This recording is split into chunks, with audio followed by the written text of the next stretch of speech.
Bonsoir à tous.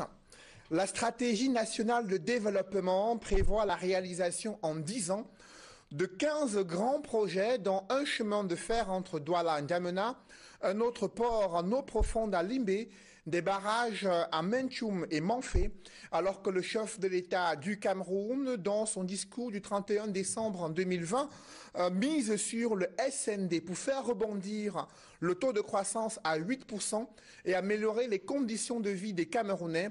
Le président national du PCRN, Cabral Libi, y voit plutôt une parure de belles intentions qui tentent maladroitement de masquer une quinzaine d'autres projets ayant englouti des milliards de francs CFA depuis plus de 10 ans et dont le parachèvement est incertain. Quant au président national du MRC, le professeur Maurice Kamto, il enfonce le clou au regard de la surévaluation des coûts des projets, le dépassement des délais dans la réalisation des infrastructures, les désillusions des projets structurants sont de grands échecs, là où des Camerounais attendaient de grandes réalisations.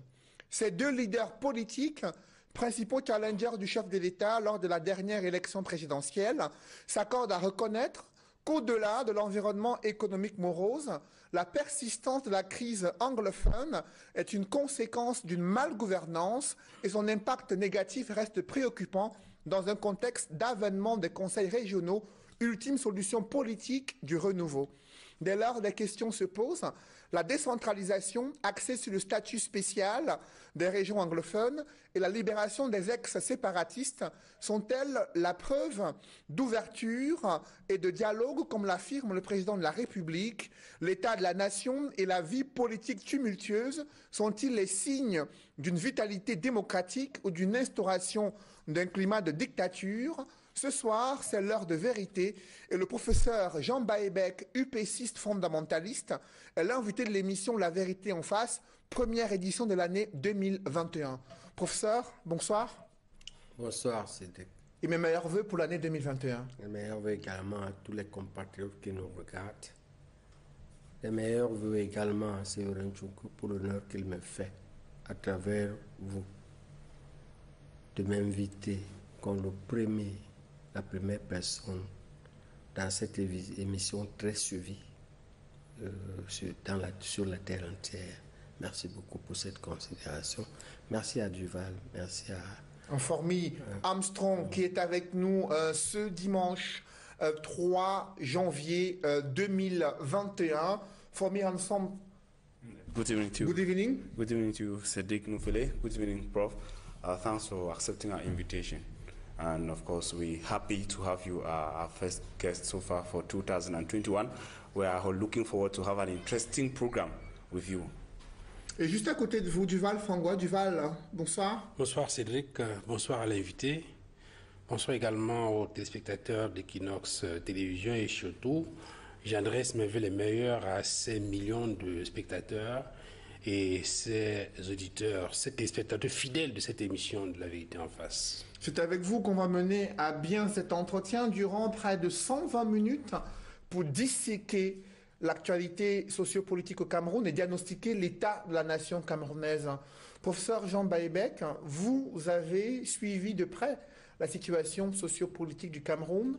Quels sont les problèmes majeurs politiques que vous avez identifiés en 2020 et qui pourraient être des préoccupations en 2021 pour vous?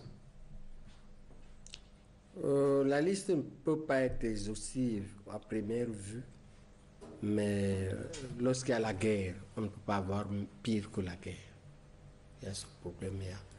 Lorsqu'il y a la contestation politique, parce que c'est ça, c'est-à-dire le problème n'est pas qui a tort, qui a raison, le problème c'est qu'il y a la contestation politique qui passe au conflit politique. Ce n'est plus seulement la contestation. On descend dans la rue, on boycotte les élections, on amène l'État au tribunal. Voilà ce qui s'est passé en 2021. C'est une situation politique. Politiquement, pour moi, c'est une catastrophe. Évidemment, sur le plan économique, le Covid-19 est venu enfoncer le clou. Et les Camerounais sont dans une situation économique vraiment désastreuse. On sait que moralement, ils ont le moral bas. C'est pourquoi l'émission est importante, c'est pourquoi je me sens honoré. Je comprends pour moi, je comprends que votre conférent de rédaction, Séphérien Tchouko, ont estimé que peut-être que je suis un optimiste et que comme il y a une certaine catégorie de Camerounais, au moins qui est importante, qui est dans le désarroi, ils ont peut-être besoin d'entendre un autre langage qui peut leur donner espoir. Parce que moi j'ai de l'espoir, moi je pense que notre pays a quand même des résultats qui donnent des raisons d'espérer. Nous avons en réalité deux défis. Sur la base des résultats que nous avons, notamment, nous avons un pays qui a, pour lui seul, de nombreuses opportunités, des banques stables, une inflation maîtrisée, une diaspora observatrice et silencieuse qui attend qu'elle soit rassurée, la liberté d'entreprendre, la liberté d'aller et de venir. Et donc, sur la base de cela, les 85% des Camerounais qui sont dans le secteur informel, qui souffrent, peuvent s'insérer économiquement et conquérir leur indépendance économique. Avec cette indépendance économique qui les mettra à l'abri du besoin, ils devront en même temps, parce qu'ils sont majoritaires, continuer la lutte politique. Parce que ce que nous devons aussi comprendre, c'est que la lutte politique est une entreprise éternelle. Il n'y a pas un moment pour lutter politiquement et pour vivre. On vit et on lutte en même temps. Mais simplement pour lutter, il ne faut pas avoir faim. Il faut manger. Et pour manger, il ne faut pas attendre que le parti ou l'État nous donne à manger. Il faut qu'on trouve à manger nous-mêmes. En tout cas, lorsqu'on est 85% dans le secteur informel, parce que c'est ça, il n'y a que 15% des Camerounais qui ont du travail. Ça, je vous donne les statistiques des Nations Unies de 2020. Sur cette base, voilà. En fait, c'est là le vrai enjeu de la décennie qui commence ou de l'année qui commence. Et il sera question donc de ménager cela. Comment trouver l'indépendance économique qui nous permet de continuer la lutte politique. Et une fois, en acquérant cette indépendance-là, comment trouver les méthodes qui nous permettent de faire le choix des cibles, parce que les cibles sont différentes. Les méthodes elles-mêmes sont différentes et les objectifs de lutte sont différents. Il faut qu'on organise tout ça. Et c'est le vrai défi. Et pour cela, pour que nous fassions ça, nous, ce que le peuple regarde comme élite, nous devons nous élever au-delà des considérations personnelles. Nous devons considérer l'entreprise politique comme une entreprise qui est un engagement pour un idéal de type religieux. Encore que la religion, même dans la religion, les intérêts, c'est le paradis. Mais nous, pour l'intérêt, c'est les générations suivantes. C'est pourquoi il est important qu'on puisse vivre au-delà, sans attendre le parti politique. Sinon, on va faire ce qu'on appelle la transhumance. On ne doit pas être dans la transhumance politique, dans l'espérance politique, que c'est la politique qui va faire de nous quelque chose, ou bien la politique qui va nous apporter la satisfaction. On doit travailler de manière à ce qu'on puisse avoir nous-mêmes la satisfaction dans ce que nous faisons. Et avec toutes les opportunités du Cameroun que je viens de vous citer, je vous dis par exemple, le Cameroun importe 180 milliards en riz.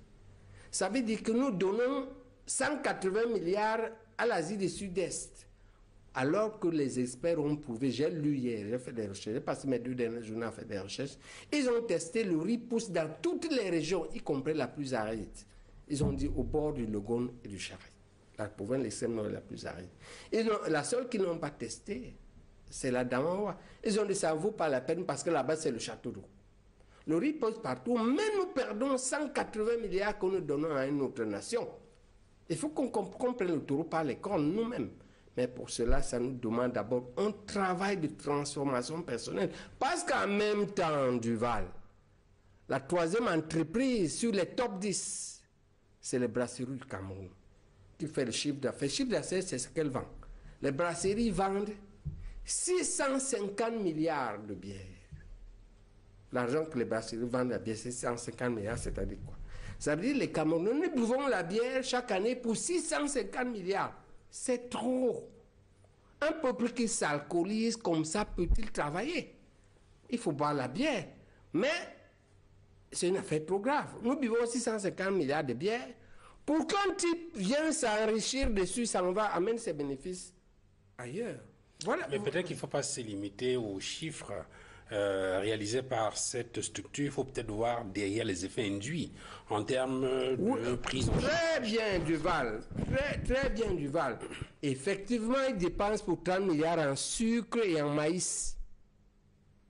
OK? Mais simplement, Duval, nous buvons la bière pour 650 milliards, mais en même temps, nous disons que nous sommes pauvres. Non, le Cameroun est plein d'opportunités. Nous ne pourrons les exploiter que si nous nous transformons nous-mêmes. Nous devons nous élever, organiser notre vie personnelle, notre transformation personnelle, notre développement personnel, et puis entrer maintenant à l'école de l'indépendance économique et de ce que Kiyosaki appelle dans ses livres l'intelligence financière.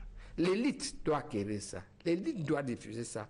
L'élite doit se débrouiller pour que tous les Camerounais soient d'abord indépendants avant Biya et Kamto et leurs emplois et leurs sociétés et leurs entreprises. On ne doit pas les attendre parce que nous avons la chance que les deux ont donné au pays les 5 éléments que je veux donner: l'indépendance d'aller devenir, l'indépendance d'entreprendre, les licences sont finies. Tout le monde peut importer, même sans s'inscrire sur le registre. Ça dépend si ça n'atteint pas 1 million. Il n'y a plus de laisser-passer, tout le monde peut aller là où il veut. Il n'y a plus de visa de sortie, tout le monde peut voyager. Les banques sont stables et les microfinances prolifèrent, tout le monde peut emprunter. La diaspora, elle est prête à nous donner de l'argent. Je vous assure que les gens d'Amérique du Nord, je peux vous dire que chaque semaine, il y a un type de l'Amérique du Nord ou de l'Europe qui paye les soins d'un malade que j'opère. Un oncle, une tante, un neveu. Ils sont prêts à donner l'argent. Le problème, c'est que quand ils envoient de l'argent, je ne vais pas répéter ce que nous faisons avec, mais vous m'avez compris. Ils envoient, ça disparaît. Donc nous avons besoin de les rassurer. Ils sont prêts à nous donner leur argent, ils sont prêts à nous donner leur intelligence, leur expertise. Je dis la diaspora observatrice et silencieuse. Je ne dis pas la diaspora complice du gâchis, ni la diaspora activiste. Je dis une diaspora silencieuse. C'est des hauts cadres. Il y en a même à la NASA. Est-ce que vous savez que des Camerounais sont candidats à la NASA pour aller dans les vaisseaux, pour aller dans la Lune? Est-ce que vous savez que les Camerounais sont des chefs d'entreprise champions concurrents en pleine France? Est-ce que vous savez que les Camerounais sont des hauts cadres très développés dans les multinationales au Canada? Mais ils veulent aider. Est-ce qu'il y a une politique d'attraction, justement, Nous de cette compétence de la diaspora on ne va qui pas viennent investir au pays? Nous n'avons fait que juger le système, nos fêlés, pendant des dizaines d'années. Mais si ce système a failli, nous avons aussi failli parce que cette élite ne nous demande pas de passer par le système. Il veut passer par nous-mêmes, mais c'est nous-mêmes qui ne le rassurons pas. Nous ne le rassurons pas parce qu'une fois nous quittons le travail à 15 h, nous arrêtons au bar à 15h30, nous en partons à 22 h. On largue son épouse, on largue ses enfants. On peut boire une bière en passage, on comprend. Encore qu'on peut boire la bière chez toi. Encore qu'on peut boire la bière en discutant avec les camarades. Tout à l'heure, moi, j'ai bu avec mon ami. Je suis venu regarder comment il fabrique les aliments de poisson. Un gars de Batibo, Fomben, à Yassa, il m'a reçu. On a fait 2 heures. Je vais te montrer les photos. J'ai envoyé à mes enfants. Vous voyez comment un type fabrique des aliments. Parce que je cherche des aliments de poisson. Parce que je voudrais m'engager dans l'élevage de poissons. Il y a 1000 choses à faire comme ça. Parce que le Cameroun, j'ai découvert que le Cameroun importe pour 120 milliards de poissons. Le Cameroun importe pour 60 milliards d'huile de palme. Et j'en passe, et j'en passe. Il y a tellement d'opportunités. Il y a seulement un cadre canadien qui me disait l'autre jour, mais au Cameroun, en quelques jours de vacances, il n'a vu que des opportunités. Il y a un minimum pour être indépendant. Il y a un minimum pour vivre. Et avec ce minimum, nous pourrons continuer la lutte politique. Mais en organisant bien nos cibles. Nous allons revenir dessus. Quelles sont nos cibles? Quels sont nos objectifs? Quelles sont nos méthodes politiques? Nous ne pouvons plus passer tout notre temps à critiquer seulement un système qui a fait ses preuves devant tout le monde entier. Professeur Jean Baïbek, vous avez, dès l'entame de votre propos, posé 2 préoccupations majeures, à savoir la guerre dans le nord-ouest et le sud-ouest et une contestation politique qui a marqué l'année 2020. Comment ces deux faits ont-ils été traités par la classe dirigeante au Cameroun et quelles en sont les conséquences aujourd'hui sur l'année 2021? Les deux conséquences, les deux faits. D'abord, je parle de conflit politique, qui est différent de la contestation politique. Parce qu'on passe de la contestation politique, là, c'est seulement de dire que j'ai gagné ou bien j'ai perdu. Mais le conflit politique, lorsque je descends dans la rue, je fais des appels. C'est de ça qu'il s'agit. Il s'agit de ça, il s'agit également de la guerre qui est le résultat d'une malgouvernance qui a duré 60 ans. Le vrai problème du Cameroun pour opposer le fond. Nous ne pourrons rien faire tant que nous laisserons prospérer les 5 piliers faux qui ont fait la fondation du Cameroun. Les 5 piliers qui furent posés entre 1951 et 1960 et qui furent tous faux ou bien posés sur du sable mouvant. Premier pilier, note bien du Var, l'éviction arbitraire et injuste de ceux qui étaient préparés, qui voulaient et qui étaient prêts à prendre le Cameroun en main. C'est les UPCistes. On les a exclus exactement le 13 juillet. Ça, c'est M. Roland Pré qui est la responsabilité de cela. C'est lui qui a signé cet acte. Deuxième pilier qui fut faussé. Sans l'UPC, les autres allèrent aux élections en 1956. Ils sortirent d'une assemblée nationale, ils sortirent d'une assemblée, et à l'époque, ils appliquèrent effectivement la démocratie. M. Mbida et le PDC furent nommés Premier ministre parce qu'il était majoritaire. Mais un an après, à la faveur d'une discorde avec les colons, M. Ramadier vint au Cameroun pour 3 mois. Il fit la pire chose, la pire corruption politique que moi je connais dans l'histoire de l'humanité. Donner à prendre ou à laisser, c'est l'intimidation et la corruption. On sait le montant. 200 000 francs CFA coloniaux. Il donna 200 000 aux 70 députés pour les obliger à démissionner avec Aïdjo. C'est-à-dire que le parti des démocrates de Mbida gagne. Il a la primature. On vient de faire un coup d'état politico-financier. Pendant 3 mois, Ramadier n'a pas duré au Cameroun. Il est venu uniquement pour ça. C'est le deuxième coup. Il faut le noter. Et le deuxième pilier qui est faux. C'est-à-dire que celui qui a gagné les élections, après l'exclusion du premier, même le deuxième, on lui arrache ça. C'est le coup d'état politico-financier. C'est le PDC, on a arraché ça au PDC. À ce moment-là, M. Aïdjo, qui n'avait pas de choix, parce qu'il exécutait les ordres, le pauvre, on doit aussi se lever, comprendre. Il exécutait les ordres, lui ne voulait pas de ces choses-là. Il faisait sa poste. Il n'est pas comme un qui avait démissionné. On avait démissionné pour aller faire l'UPC. Les Boumé avaient démissionné. Ou bien c'était parti d'eux-mêmes. Troisième pilier, les colons renversèrent l'ordre qu'avaient pensé. Parce que l'émancipation du Cameroun fut pensée pendant plus de 10 ans par les pères fondateurs du colon où mettait le chef. La réunification précédait l'indépendance. On signa l'accord de la réunification en août à Tico.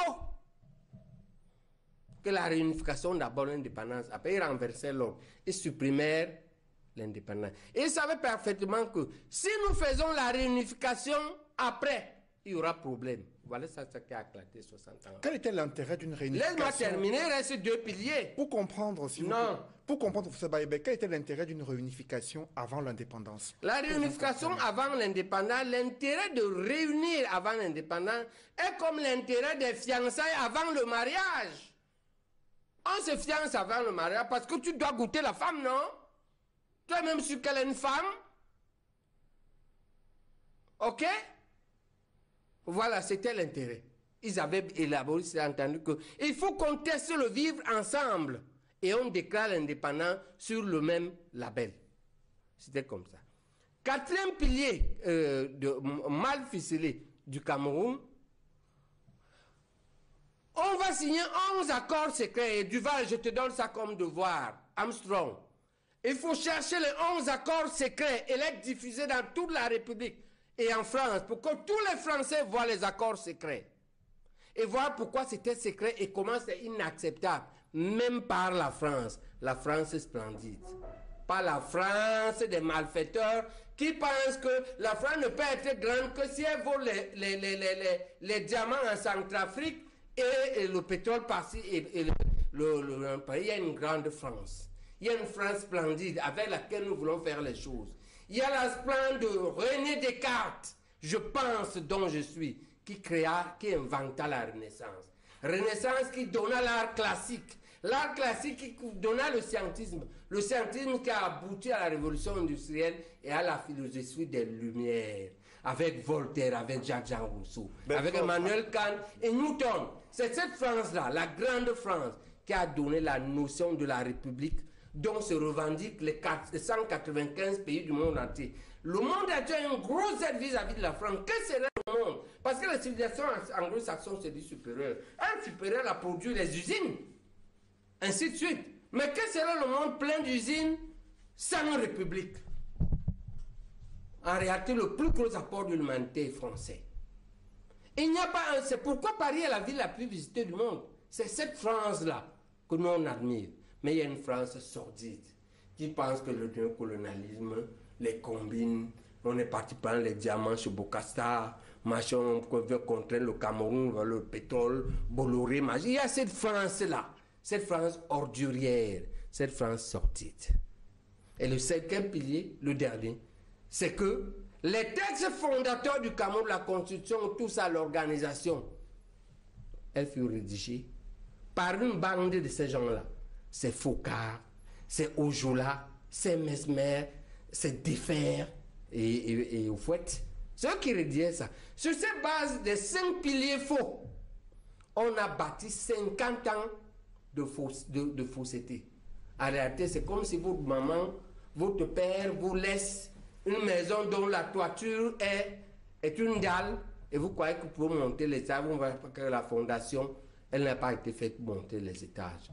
Au stade où nous sommes et dans le futur, il faut que nos enfants comprennent qu'on ne pourra pas bâtir le Cameroun sans corriger ces piliers qui sont sur du sable mouvant, qui n'ont pas de l'acier à l'intérieur, qui sont injustes, qui sont faux. Qui a éclaté après 60 ans.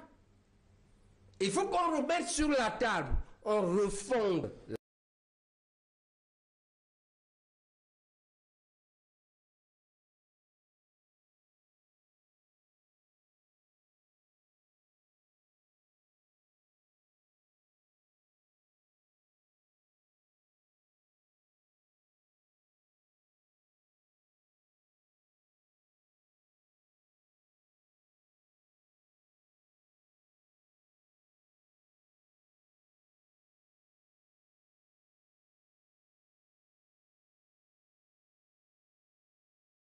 la justice, on refonde la Constitution, on réécrit la loi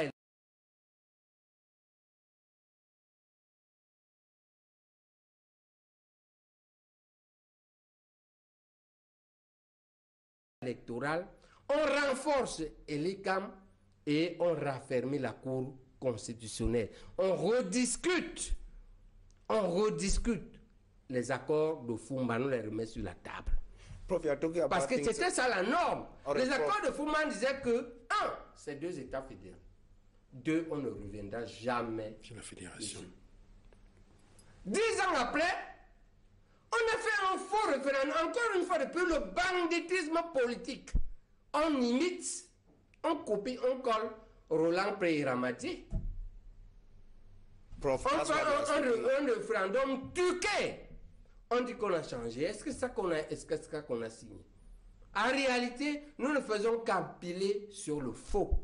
Il faut qu'on s'élève et qu'on comprenne.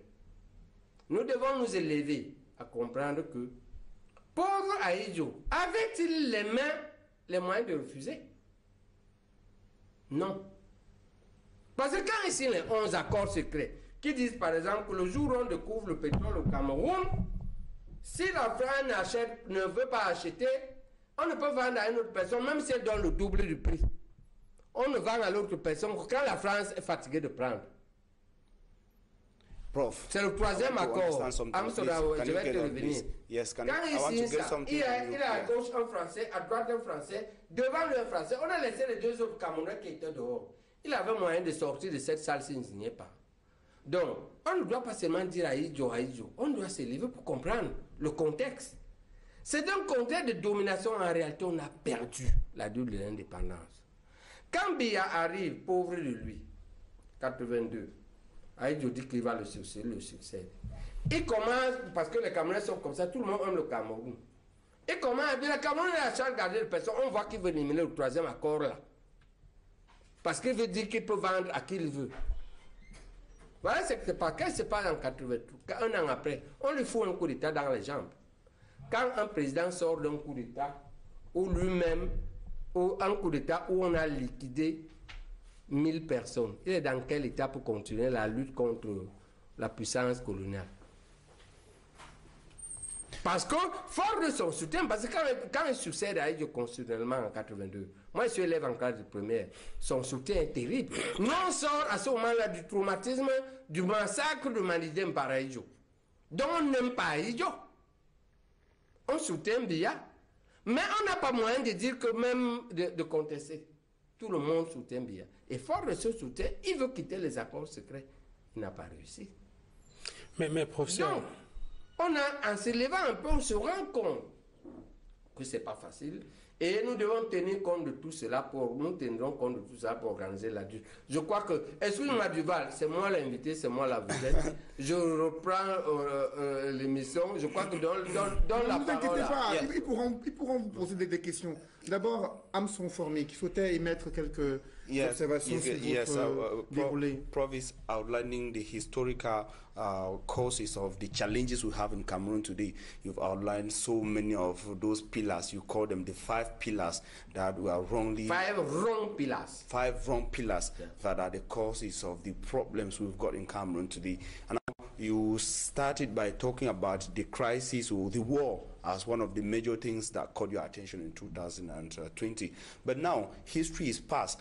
The Yaoundé regime says it has a way, a method that it believes that can be a solution to the crisis without necessarily going back to the challenges and the errors of the past. You understand the track, the road that is being followed by the government in Yaoundé to resolve the crisis, and they have been outlining things they are doing. Are they on the wrong track? The president has said that. My opinion in that point of view is that the president is into a team. No matter the center of the team, it depends on the majority. If the majority are special people who have some benefits on the war to continue, the report they will give, and they give me a wrong report. So for me, I think the important thing to understand is that my opinion I've given my opinion of that war. Yes. Many times. I don't want to come too much into that. But Prof, when you cited the cases of the Fumban conference, and of course talking about what was signed, the state of Cameroon, then what we had the 2 federated states in Cameroon, and now you understand that some in the northwest and southwest regions were asking for a back to 2 federated states in Cameroon, and the government says it's applying effective decentralization, for example, to be able to solve that problem. Also boosting the effective decentralization in the northwest and southwest regions by a special status. Is that a good solution? Maybe, but it should be a solution accordingly for all parts, not for that, just for that system. It should be a solution with political parties, means CPDM, SDF, UPC, and so on. It should be, on that table, we should have diaspora, and we should have all forces. Not only those who caused that war, immediate cause, I mean. This is the problem. Maybe, but there's, even when you are right, the other part should understand and agree. An agreement is not force. If you don't do that, you may win today, but how long will stay your winning? But you mean you actually saying that if the other parties are okay, if the UPC, for example, comes on board, to say that, okay, effective decentralization, we see a solution to that. And other political parties join the ruling CPTM party to join forces in pushing further the decentralization and the special status. It is going to find a way into the hearts of the people and bring separatists to an okay on the solution. I don't understand your question well. My English is not good. But the yes. Yes, my question is, you said for effective decentralization to be as an effective solution, other parties must be on board. Now, is your party, for example, on board, the UPC? Are you okay for that? No, you know, the problem of colonization is that colonization system, neocolonialism, has infected all communities of the countries, even parties. Neocolonialism method are into the party, and sometimes they are the one ruling the party. They are not UPC's people. You understand me? The skillful, the skillness, la sagesse, l'intelligence du néocolon est telle que même dans le parti national, il vous fait diriger par ces gens. Ce n'est pas des nationalistes. Parce qu'on reconnaît un nationaliste par sa façon de vivre, pas par sa façon de faire et ça par sa façon de gouverner. Ils n'ont rien de cela. Depuis que la décentralisation est venue, ils sont des petits nationalistes, les grands nationalistes de fond. Comme par exemple, une chose qu'ils n'ont pas que avait, que Moumié avait, que Kingé avait, Asande Afane et Wandi, c'est la fermeté jusqu'à la mort. Je vais rebondir. Est-ce que vous avez vu un leader UP6 ferme jusqu'à la mort depuis? Ça, c'est l'UPC, ça. L'UPC n'est pas le rouge et le crabe. L'UPC est un esprit. On reconnaît un UP6 par l'esprit. Maintenant, le colon est si malin, Armstrong, ouvrez les yeux. C'est comme quand tu vas à l'hôpital, tu dis que tu as l'infection, tu vois les microbes. Il faut le microscope, que les Camerounais prennent le microscope pour étudier le système néocolonial. Ils arrivent à vous mettre de côté, ils mettent l'argent. Parce qu'ils ont créé un système pyramidal qui a le centre à Paris, mais qui a les antennes à Yaoundé, à Abidjan, partout. C'est ça le néocolonialisme. Vous restez là, vous dites seulement, bien monté, ouais, quand tu es descendu, vous ne voyez pas ce que les colons font. Ils vous ferment les yeux. Ils vous divisent. Ils dérivent les vrais problèmes. Ce n'est pas ça. Donc, pour revenir à ta question, est-ce que l'UPC, non, la question c'est que, est-ce que l'UPC est dirigé par un UPC? Un UPC cherche les postes. On va chercher les postes. Tu as entendu que Mouniaba a plutôt refusé les postes, non? Mouniaba a plutôt refusé les postes, non? Est-ce qu'un UPC cherche les postes? Un UPC, tous les jours à la présidence, tous les jours dans le gouvernement, c'est l'UPC ça. Un UPC cherche l'intérêt national. C'est un engagement religieux. Professeur, je voudrais... Ok? Donc, ne me dis plus UPC parce que tu as vu l'écharpe et le rouge. Ne me parle plus comme ça. Si tu me parles comme ça, je te considère plus. Parce que tu ne comprends pas. Tu es aveugle. Tu n'as pas le niveau. D'accord? Professeur, je voudrais... Un UPC, le dernier, c'est Ndé Toumaza. Il calme. Il dit qu'il ne bouge pas à 92. C'est ça un UPC. Jusqu'à ce que le Cameroun soit véritablement indépendant. Et la véritable indépendance, c'est un peuple qui a un système qui lui permet de choisir librement ses dirigeants. Tant qu'il n'y a pas ça, il n'y a pas d'indépendance. Tu comprends pourquoi Ndé Toumaza meurt sans accès? Voilà l'UPC. L'UPC n'est pas qu'un type, moins de choses, alliance, moins de choses, alliance, moins de choses. Il va entrer dans le... On le chasse même. Donc vous êtes en train de faire le procès de vos camarades militants de l'Union des populations du Cameroun. Je ne les appelle pas mes camarades comme ça, ils ont leur courant.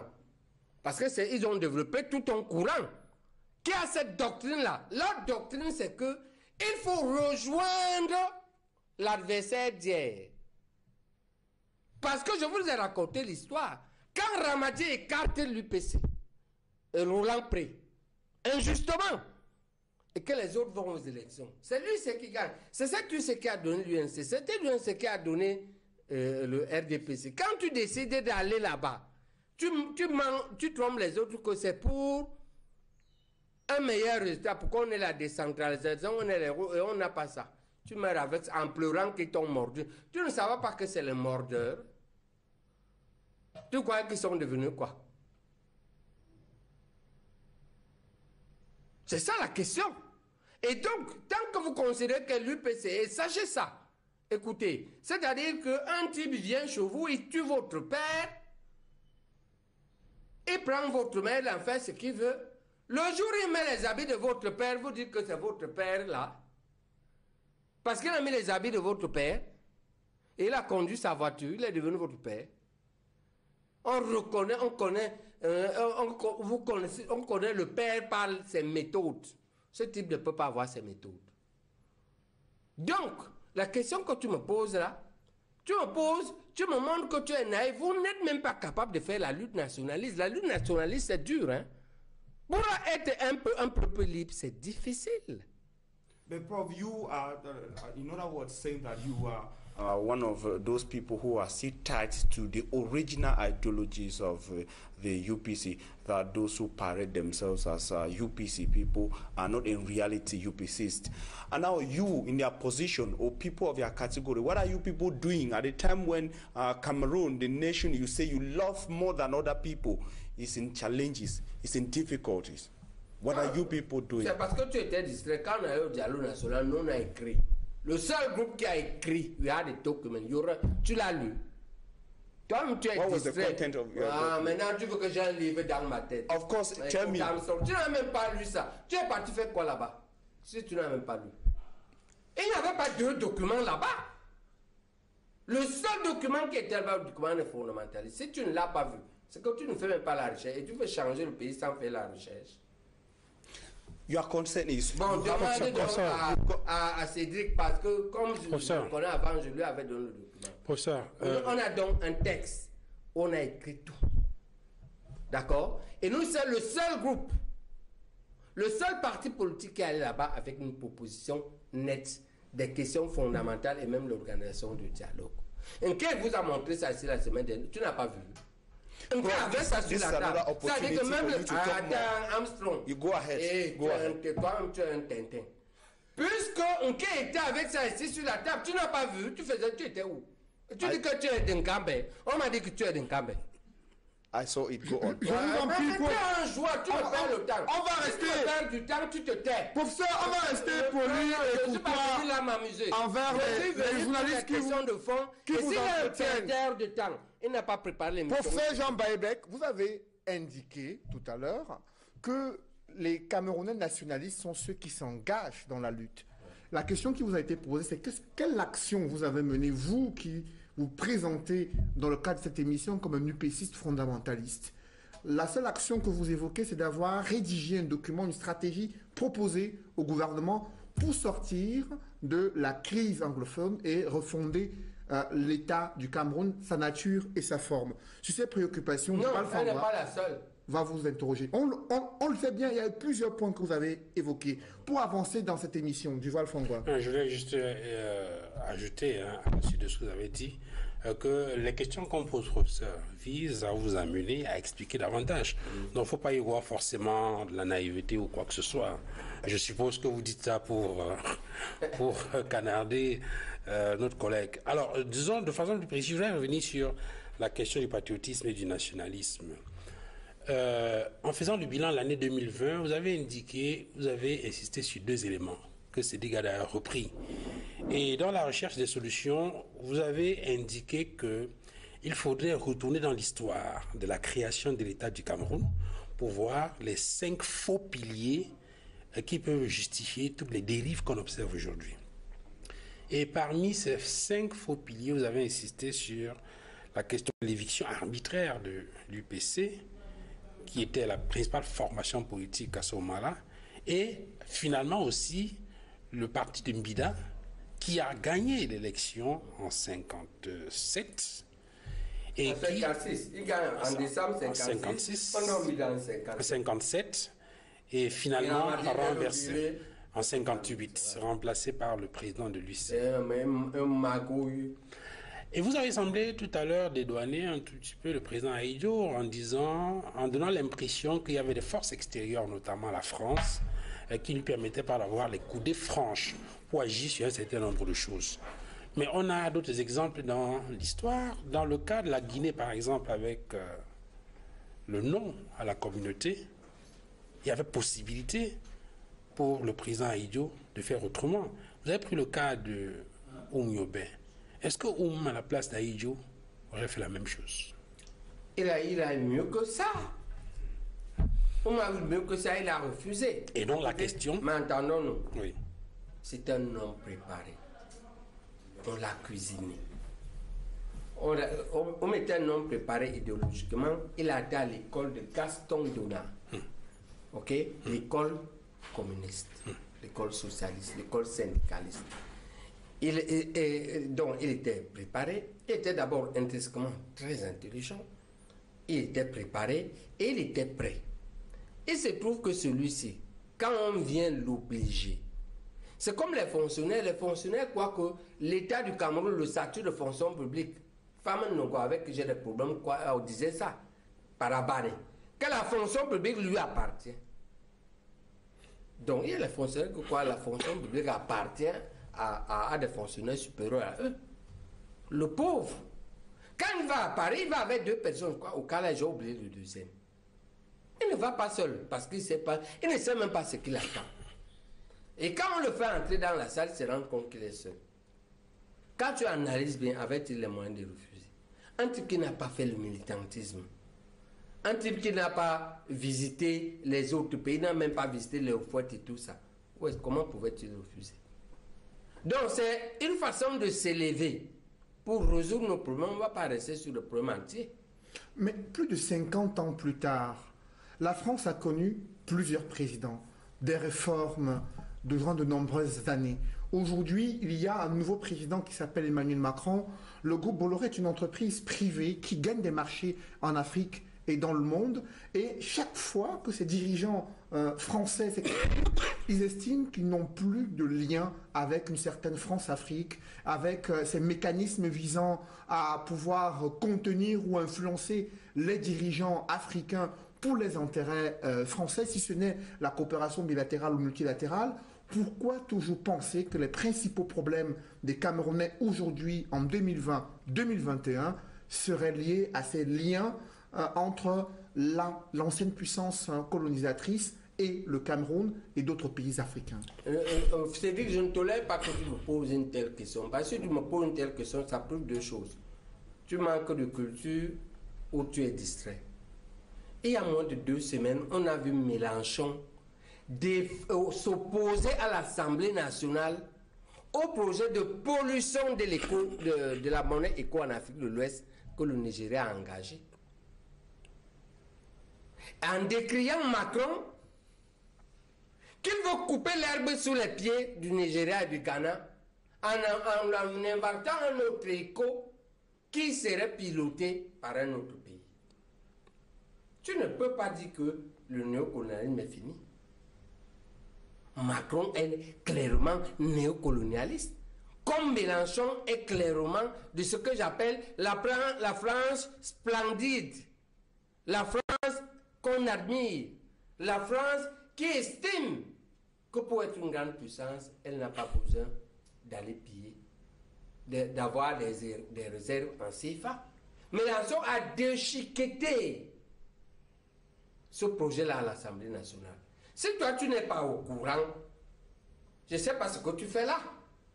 Si un journaliste de ton rang, d'un média de ce rang, n'est pas au courant que le néocolonialisme, que Macron s'est clairement inscrit dans le néocolonialisme.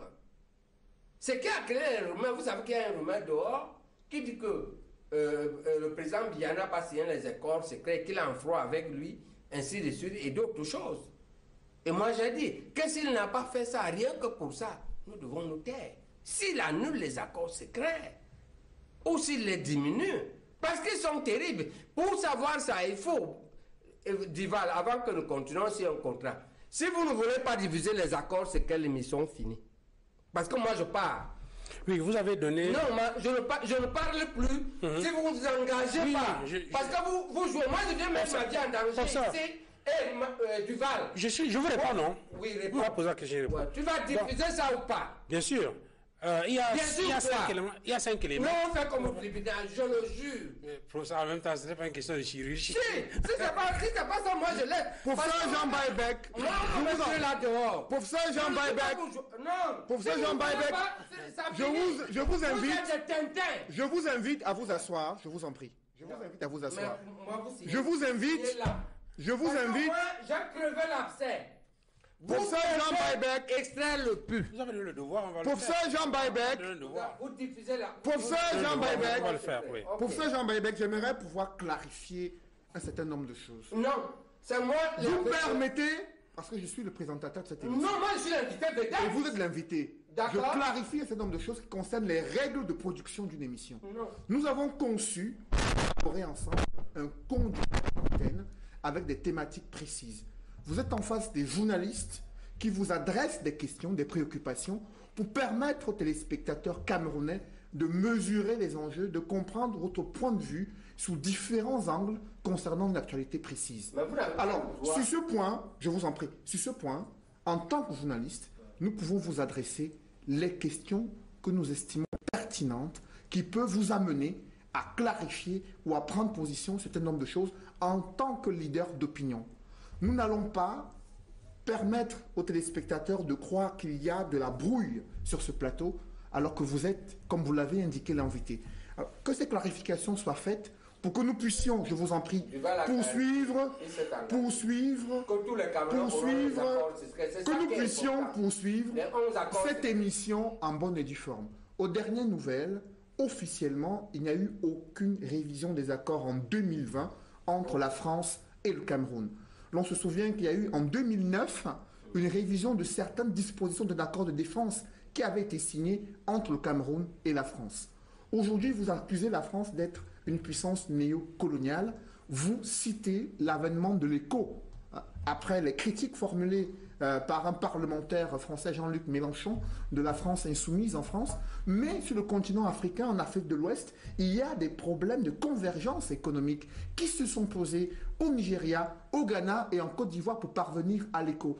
Est-ce qu'il faut déresponsabiliser les États africains, les dirigeants africains sur leur capacité à pouvoir conquérir la souveraineté économique et financière dont l'Afrique a besoin pour se développer? Non, le problème, Macron n'entre pas dans l'affaire parce qu'il y a incapacité. Ils ont un projet, ils ont un programme, ils ont un timing. Pendant qu'ils font ça, lui surgit comme un vaisseau dans l'espace. Il fait un projet biaisé, pourquoi? Parce que lui le signe d'abord.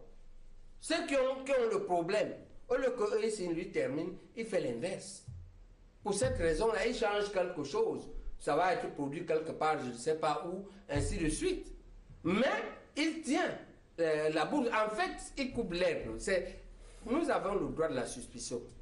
Parce que cette affaire, à l'origine, est une grave injustice coloniale.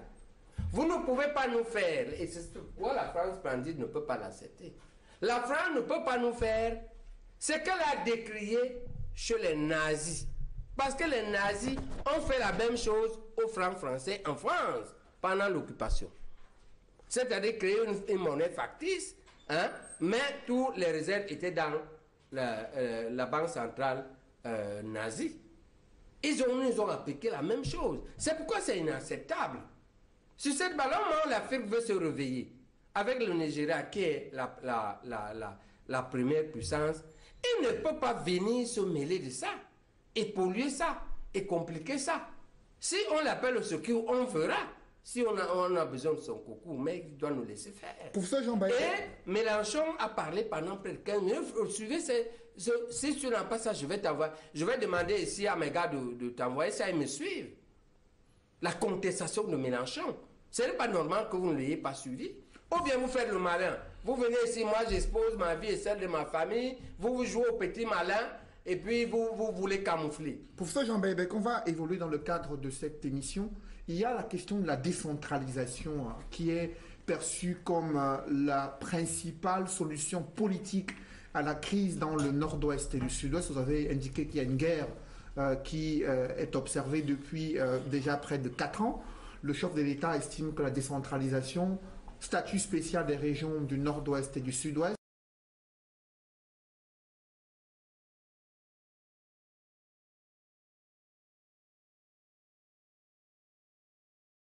et conseil régional seraient des solutions idoines pour répondre aux aspirations des populations.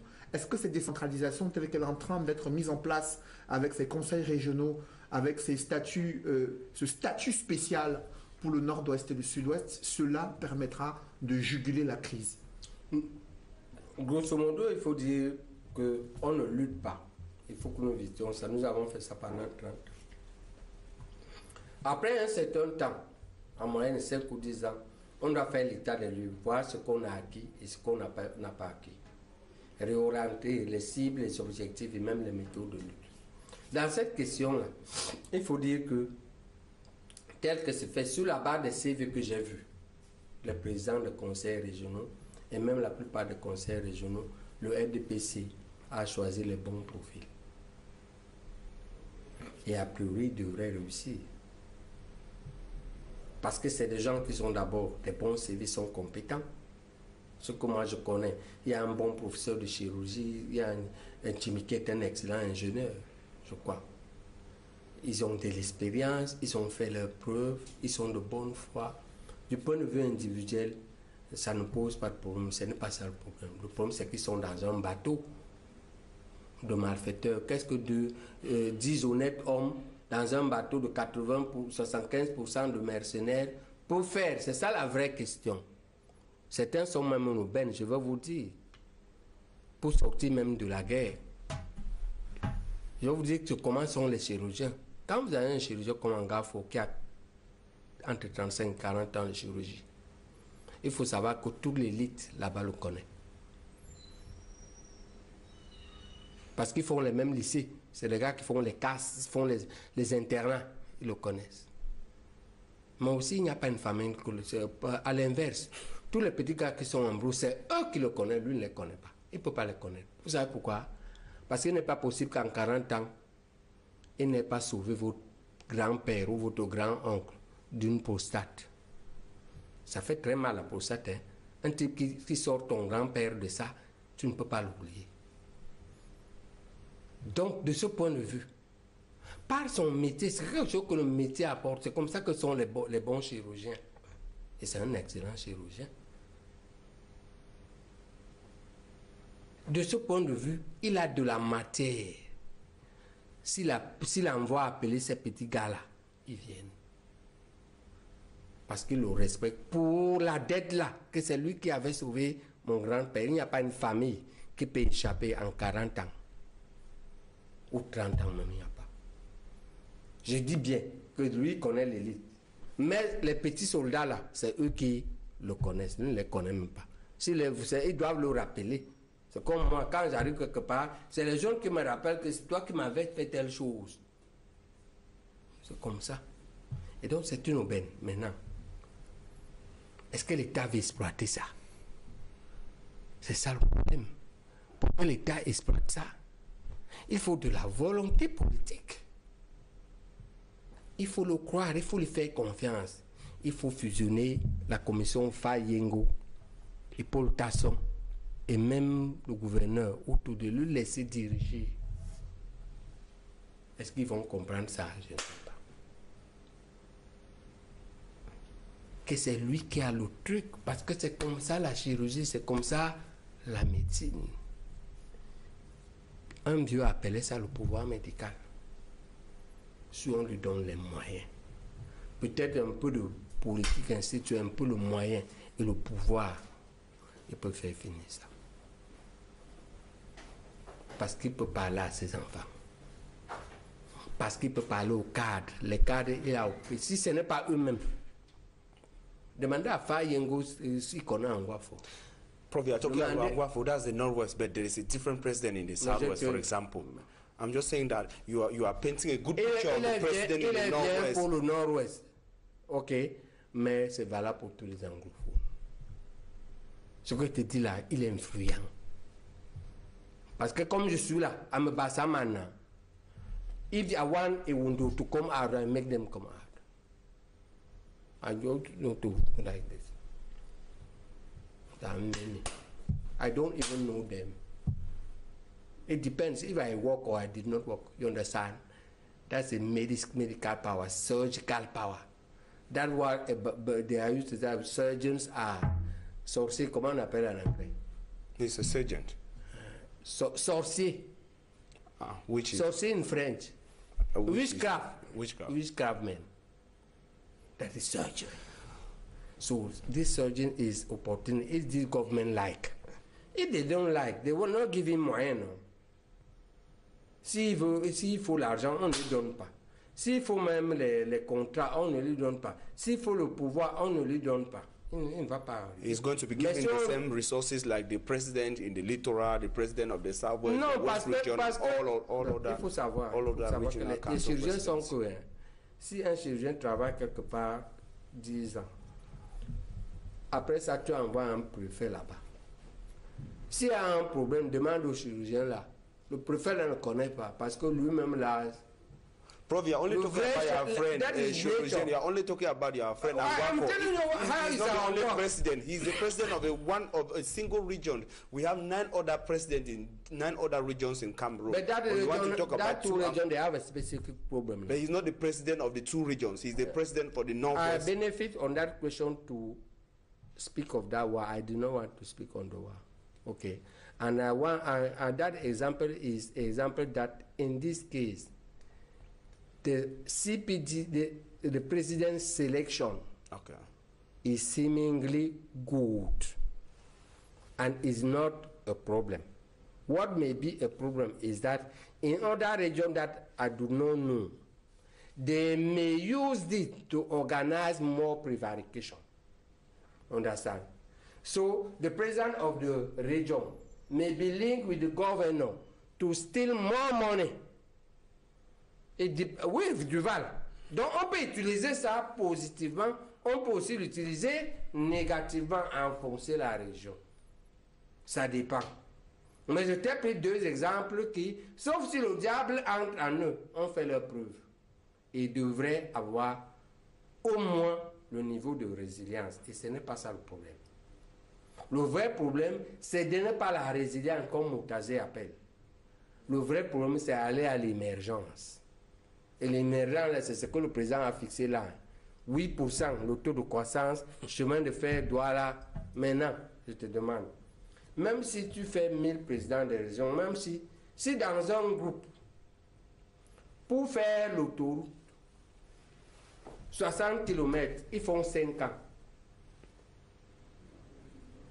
Le travail du chemin de fer dépasse le travail de l'autoroute. Maintenant, pour faire le chemin de fer du président, c'est 1500 km. 1000 ou 1500. Si tu fais 5 ans, pour faire l'autoroute qui est moins difficile, 60 km, tu vas faire 10 ans, tu vas faire 1000 km de chemin de fer.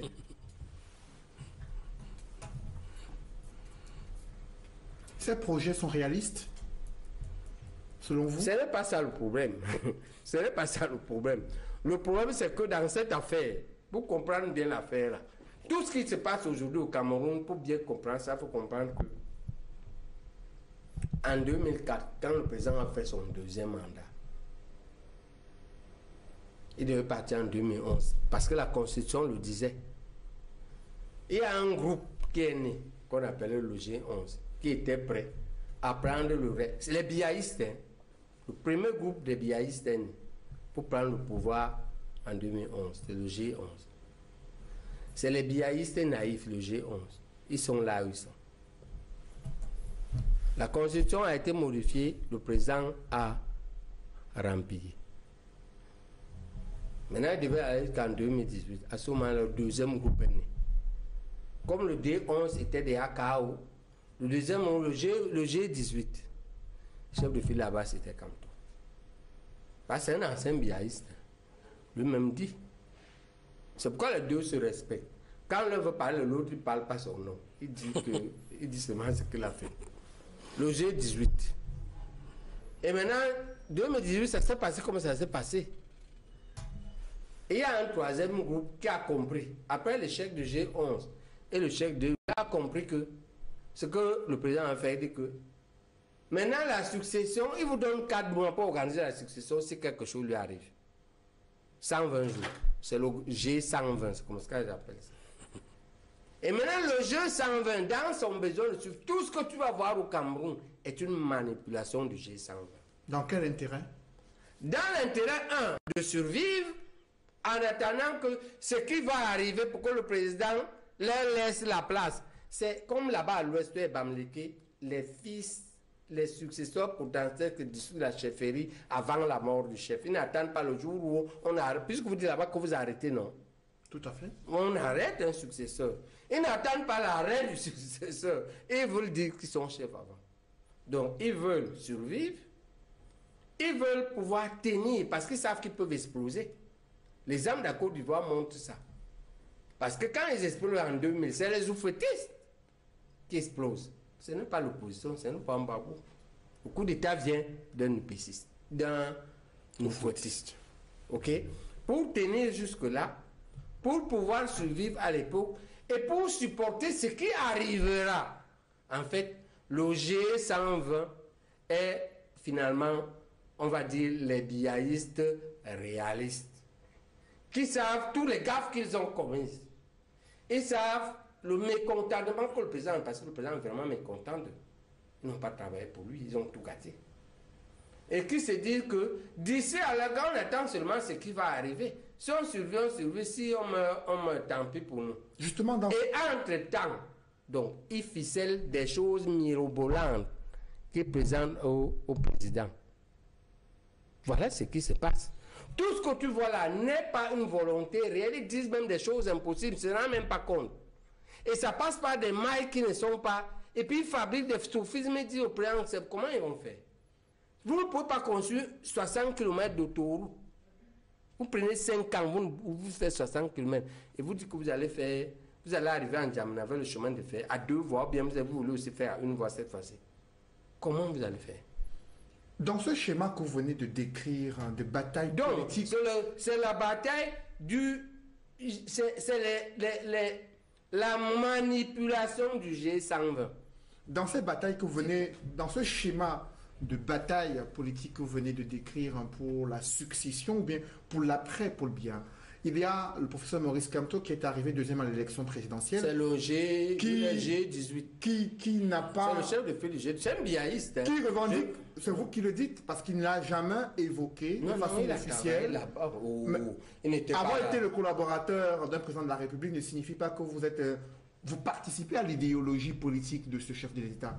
Il ne l'a jamais dit officiellement, mais au moins depuis 2018, après l'élection présidentielle, il revendique son discours avant. Je vous en prie, professeur. Moi, je l'ai défendu. Toi, tu ne l'as pas défendu. Permettez que je puisse aller jusqu'au bout. Moi, j'ai dit qu'on ne touche pas. Permettez que j'aille jusqu'au bout pour qu'on puisse comprendre l'intérêt de la question que je pose.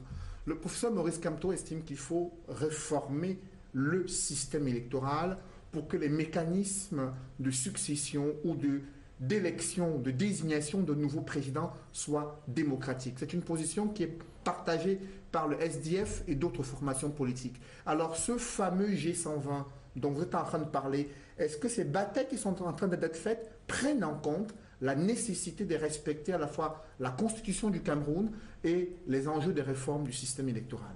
Ils peuvent dire ce qu'ils disent, mais ils n'ont pas l'intention de respecter ça. Ils ne peuvent pas respecter quelque chose qui ne va pas leur permettre de gagner, même si c'est juste. Comment comprendre ça? Ce qu'il faut comprendre, comment ils vont faire le chaos? À mon analyse, ils vont faire le chaos. Si ça ne leur profite pas, ils s'organisent pour que ça leur profite nécessairement. Ils vont s'organiser et ils vont utiliser leurs méthodes. Ils ont 3 méthodes pour faire ça. Je vous ai donné les 5. Qui sont leurs 5 maladies? La prévarication, ils ont beaucoup d'argent. Le népotisme, ils ont placé les leurs partout. L'oppression, ils matent tout le monde. Vous savez que moi, on me mate. On m'a suspendu arbitrairement. Ils ont perdu au tribunal. La manipulation change la vérité. et l'imposture, on ment. C'est ça qu'ils utilisent pour pouvoir être encore, pour succéder. Eux, pas quelqu'un de notre groupe. Il faut le savoir. Maintenant,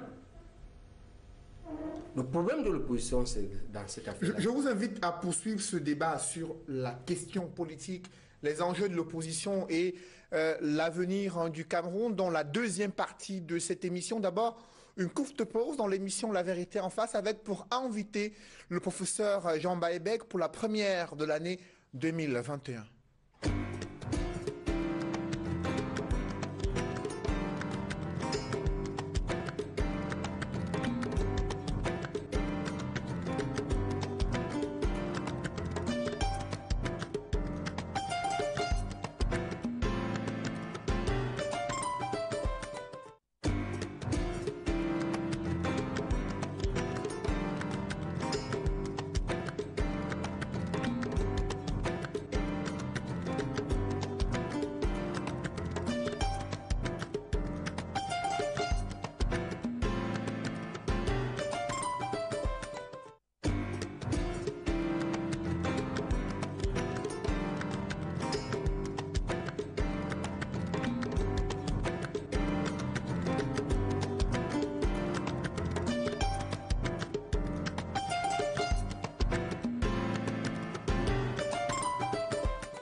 Si vous nous rejoignez à l'instant, vous suivez l'émission La Vérité en face, première édition de l'année 2021. Invité ce soir en direct sur Equinox Télévision, le professeur Jean Baebek, UPCiste, fondamentaliste et chirurgien. Professeur, vous étiez en train d'évoquer les capacités de l'opposition camerounaise à faire face à ce groupe G120 qui tente de s'accaparer du pouvoir au sommet de l'État. C'est pourquoi l'opposition doit comprendre, et toutes les bonnes volontés doivent comprendre, qu'on ne doit plus rester dans le schéma classique, c'est-à-dire opposition, parti-État, la France néocoloniale. Non. On doit chercher, parmi les partis d'opposition, quels sont nos vrais amis. Et nos vrais amis, c'est les opposants de principe, pas les opposants d'occasion d'intérêt. Qu'est-ce qui les différencie? C'est le type que, s'il n'est pas maire, conseiller municipal, député, quitte. Il est là pour ses intérêts, il n'est pas un opposant. Il ne peut pas être leader, il peut être militant. Il faut comprendre ça. Ce n'est pas un opposant, ça. Il faut être opposant de principe. Là-bas, de l'autre côté, chez les adversaires, parce que le parti État, c'est les adversaires, ce n'est pas des ennemis. Chez les adversaires, il y a de vrais adversaires et de faux adversaires. Un faux adversaire, c'est un type que, bien qu'il soit dans le système, est resté correct. Je vous ai cité que deux conseillers, présidents de conseil régional, qui ont fait leur preuve antérieurement sur 30 ans. Presque rien à leur reprocher. Presque rien. Personne n'est parfait, mais ils n'ont pas de grosses casseroles. C'est donc des gens corrects dans le RDPC. C'est pour vous les biaïstes, les RDPCistes. Vous voyez que je ne suis pas tout extrémiste avec vous. Je vous reconnais ce qui est bien fait. Il y a des gens là-bas. Ils sont des mauvais adversaires. Ils sont des mauvais adversaires. Donc ils sont avec, en fait, les vrais amis. Et maintenant, dans le néocolonialisme, il y a des gens splendides, des gens bien. Et les néocolonialistes. Tous les Français, et même la majorité des Français, n'est pas faite des gens qui pensent qu'il faut aller voler en Afrique pour vivre. Non. Les Français ont rendu d'énormes services dans le monde. Je vous ai dit la notion de république, là, dans l'état du monde, les 195 pays se revendiquent presque tous de république. C'est le travail de Jacques-Jean Rousseau, un Français. Les droits de l'homme, c'est les Français. Toute la philosophie des Lumières, c'est les Français. Donc il y a des Français corrects. Et dans la diaspora, je veux dire qu'il y a la diaspora silencieuse et observatrice et positive. On doit donc faire un axe de lutte qui a les Français splendides, la diaspora silencieuse, les mauvais adversaires et les bons amis. Qui luttent contre les mauvais amis, qui sont plus eux-mêmes associés aux bons adversaires, eux-mêmes associés au néocolonialisme, eux-mêmes associés à la diaspora complice et activiste. C'est comme ça qu'il faut organiser la lutte. Il faut la réorganiser, ça c'est mon point de vue. Il faut arrêter de prendre comme nous sommes dans l'UPC parce que tout le monde a mis le rouge dans l'UPC, non.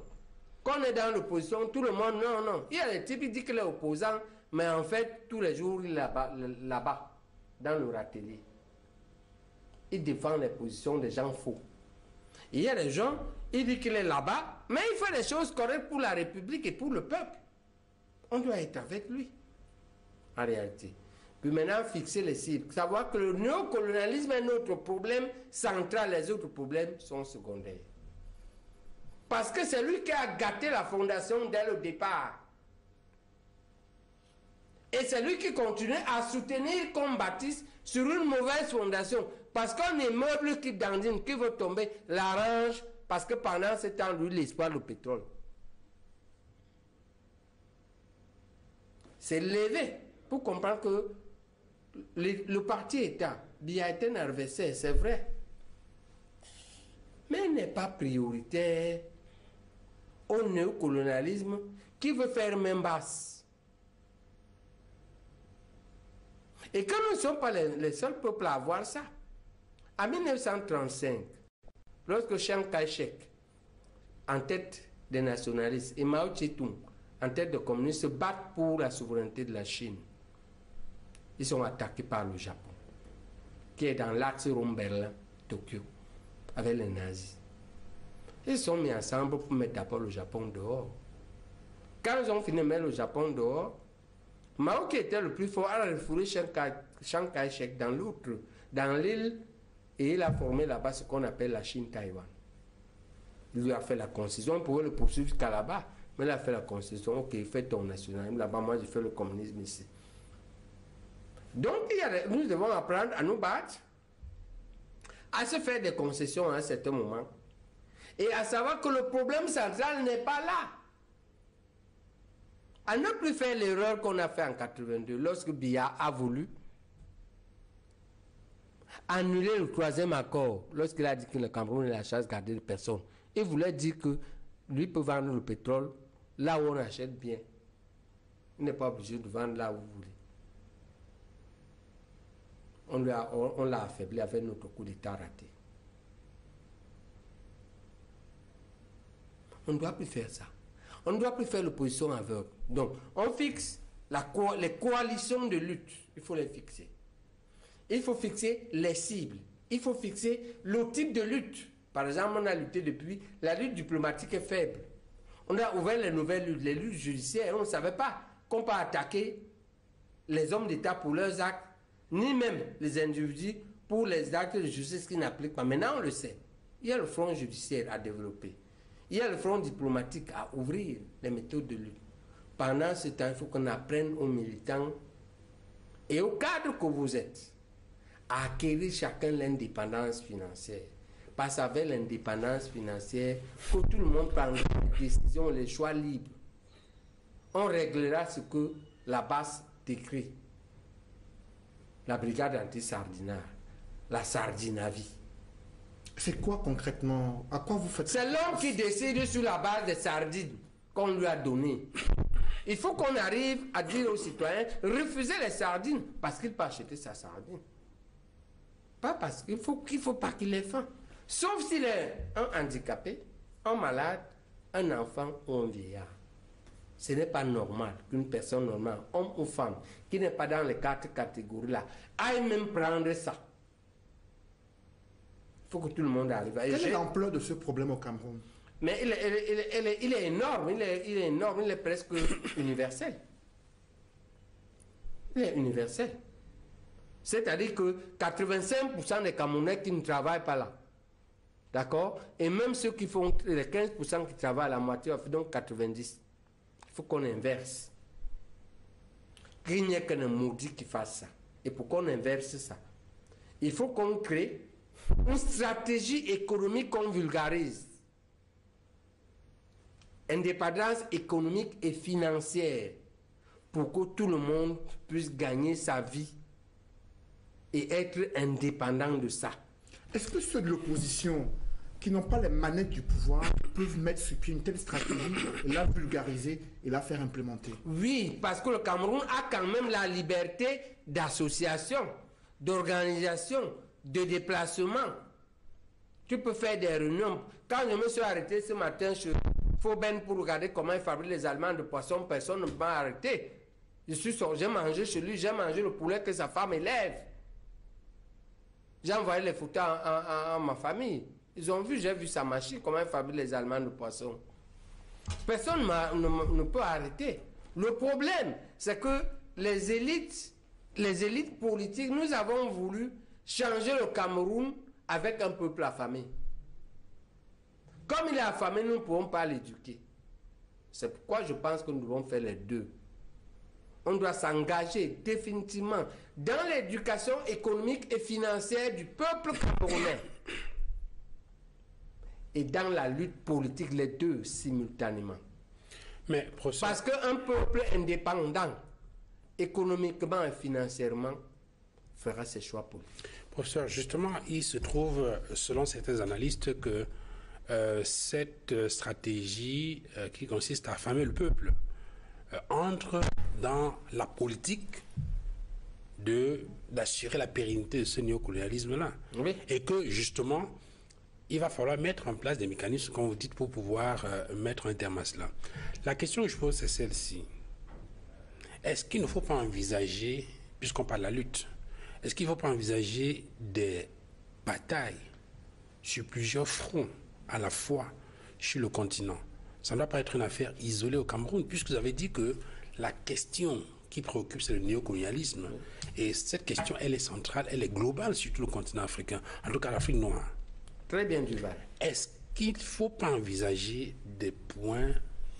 Très bien, Duval, je suis très content de ta question. Ça veut dire que tu prends l'avance. Je me réservais d'entrer là-dedans, tu as compris. Il faut que tu travailles à vulgariser ça. Il faut une coalition horizontale.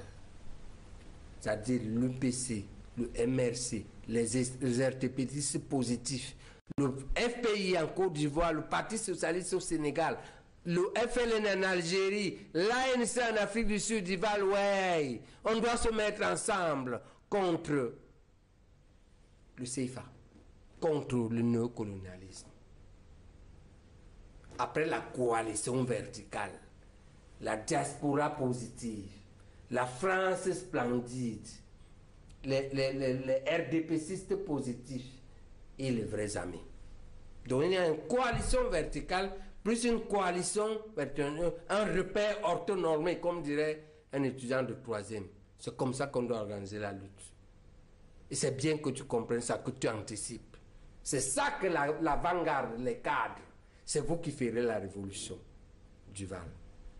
But Prof, we notice that maintenant, avec un contenu idéologique, vous aurez un contenu idéologique avec lequel vous aurez éduqué le peuple à la base et les mots d'ordre à la base. La révolution viendra tout seul. Pour travailler sur les consciences. Oui, oui, avec des groupes ciblés. Vous devez expliquer aux fonctionnaires qu'ils ne sont pas fonctionnaires grâce à quelqu'un.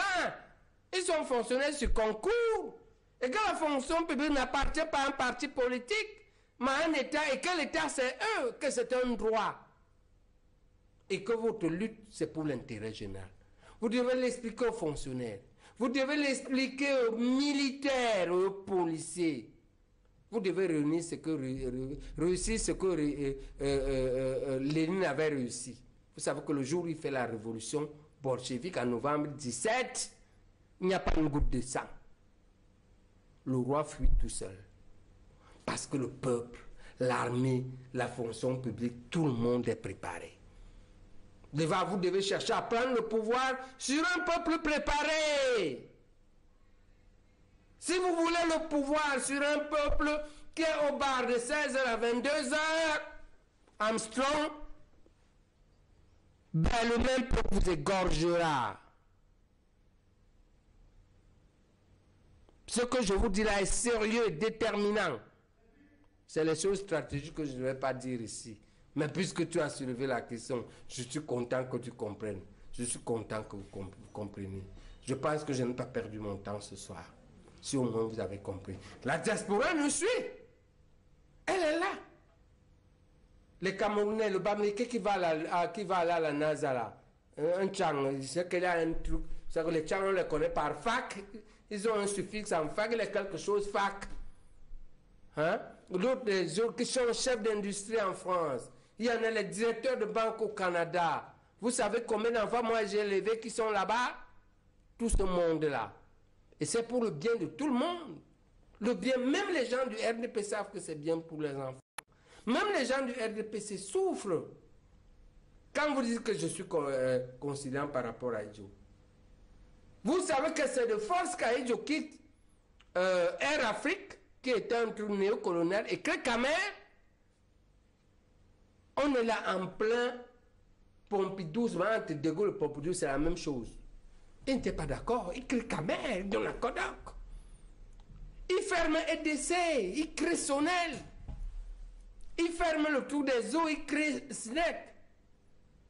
En réalité, Aïdjo avait muté. C'est un vrai Camerounais. Un Camerounais d'accord avec le colon modèle. Comme ça, les Camerounais, ils aiment tellement leur pays. Qui vous dit qu'il va faire, il va faire. Laissez, vous allez voir. En route de trahir, il devient nationaliste. Même Biya a voulu. Mais il a eu trop de problèmes.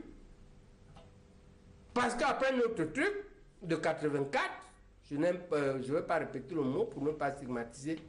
En 85, regarde comment le gars là s'essouffle, c'est poumon. Il est obligé de changer le nom du parti à Bamenda. Mais même là-bas, vos gens, vous les biaïstes là, même pour prononcer, c'est Maï qui prononce un UPC.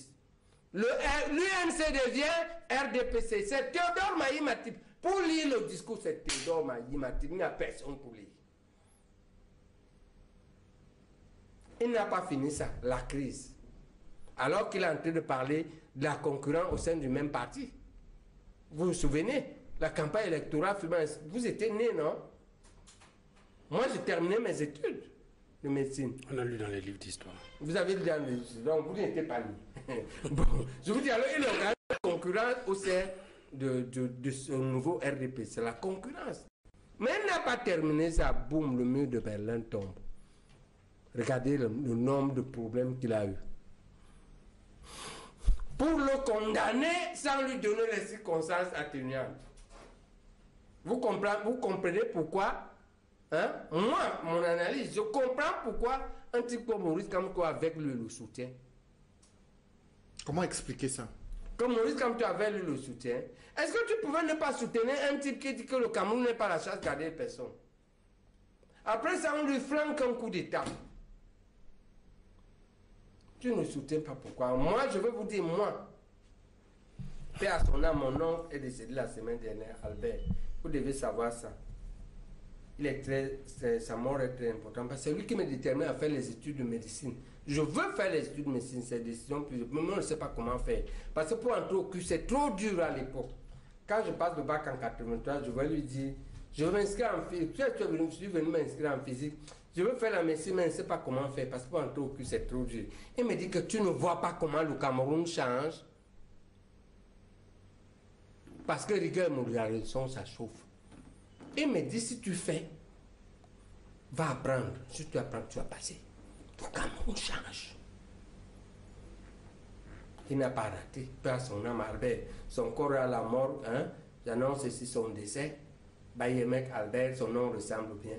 Il est à la mort qu'on devrait l'enterrer en fin janvier. Mais c'est lui qui me termine et ça n'arrête pas. Ça a été corrigé 2 fois. Mais ça n'arrête pas. La première fois n'a pas été pour lui.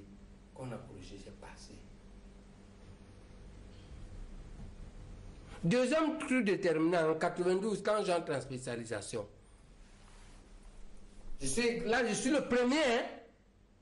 J'ai fait 2 concours. Le concours pour aller faire la spécialisation en France. Je suis le premier. Concours pour entrer ici, je suis le premier. Les Français me barrent parce qu'à l'oral, ils me demandent UPC, je dis bien sûr, quelle question. Vous êtes union que le oui. Vous êtes UPC, bien sûr, quelle question. Ça finit là. Je rate. Il me dit, va voir d'abord ta grand-mère. Quand il est venu chez ma grand-mère, il me dit qu'elle t'a dit quoi? Elle dit que je ne parle plus de l'UPC. Qu'est-ce que je termine mes études? Il me dit ça que vous voulez dire, mais il faut que tu entendes ça. D'être comme tu l'aimes beaucoup. Et troisième terminale, quand on revient en 2000, je suis en froid avec le recteur Soso, avec Edjoa, en froid, il ne veut pas enseigner. Albert me dit, tu ne veux pas enseigner, tu viens avec la tête pleine, moi je te connais très structuré, tu as ta tête pleine, tu refuses à donner à tes compatriotes parce que tu ne t'attends pas avec les gens. Le recteur Soso négocie 3 mois, mais en fait ce qui me détermine à devenir professeur de médecine, pour distribuer ce que j'avais dans la tête. C'est Albert.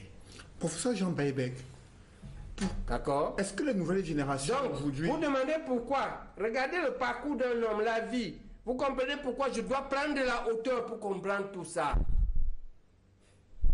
Mais il y a quand même et qui nous a prouvé que les gars, moralisation ne jouait pas avec. Comment on a passé. Comment aujourd'hui on peut retrouver cette moralisation? Nous sommes 2 dans la classe terminale qui ont fait ce concours. La terminale, c'est du lycée de Bonabéré, 82-83, nous sommes 2 à faire. Bédimo, vous savez où il est?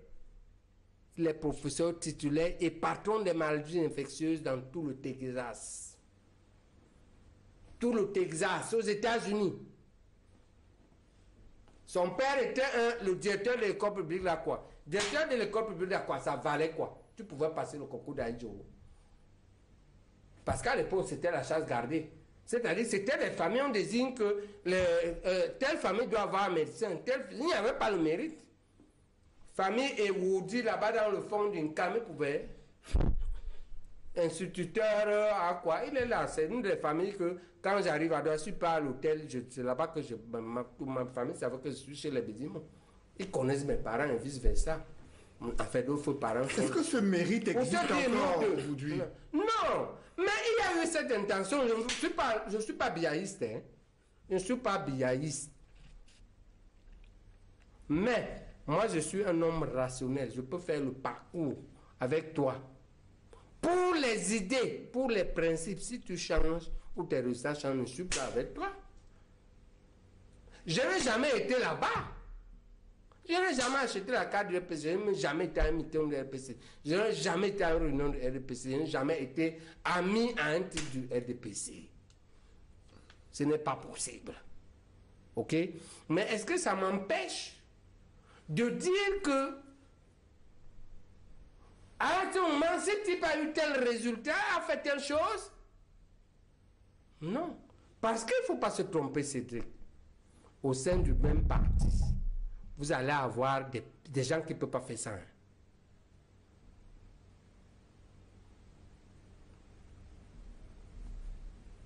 Vous allez avoir des gens qui ne peuvent pas atteindre ces résultats.